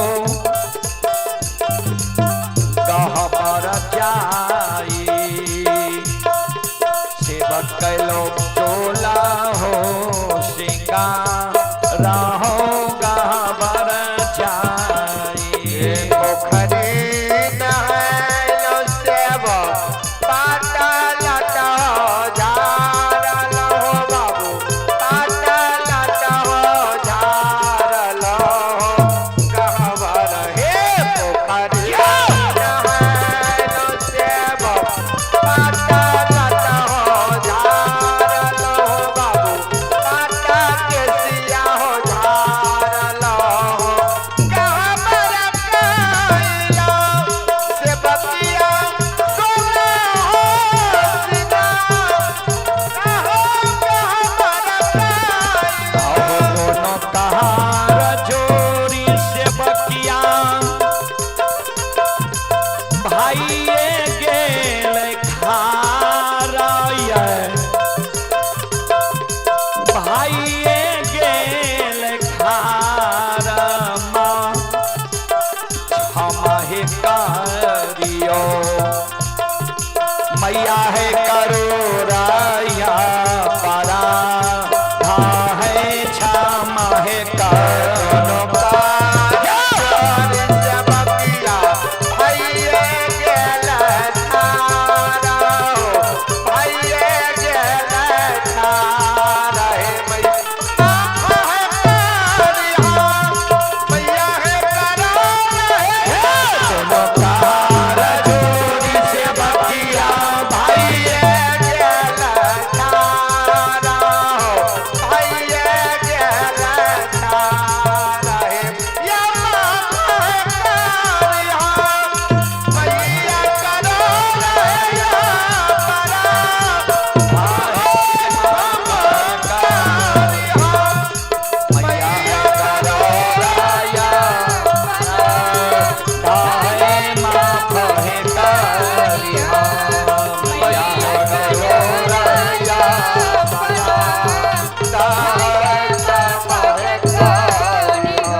अब अपने सब श्रोता बंधु माँ बहन से हम क्षमा चाहबे, अब माफ करियो। अपने सब सुन लो माँ भगवती लोग गाथा भगत मंडली गायक रुदल पजिया। और ये एलईडी में जे कार्यक्रम देखे रहिए कभी भी यहाँ सब यूट्यूब फेसबुक पर देख सके छिए। सारा कार्यक्रम अपलोड भ गए और यहाँ ही नहीं विदेश तक के लोग ये कार्यक्रम अभी देखे रहे।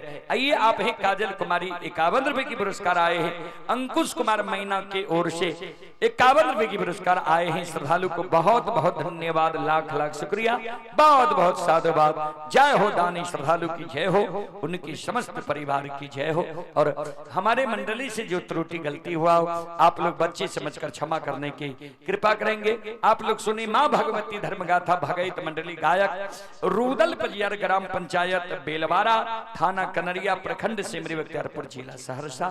सभी श्रद्धालु को समय देने के लिए, हमें दर्शन देने के लिए बहुत बहुत धन्यवाद, कोटि कोटि प्रणाम।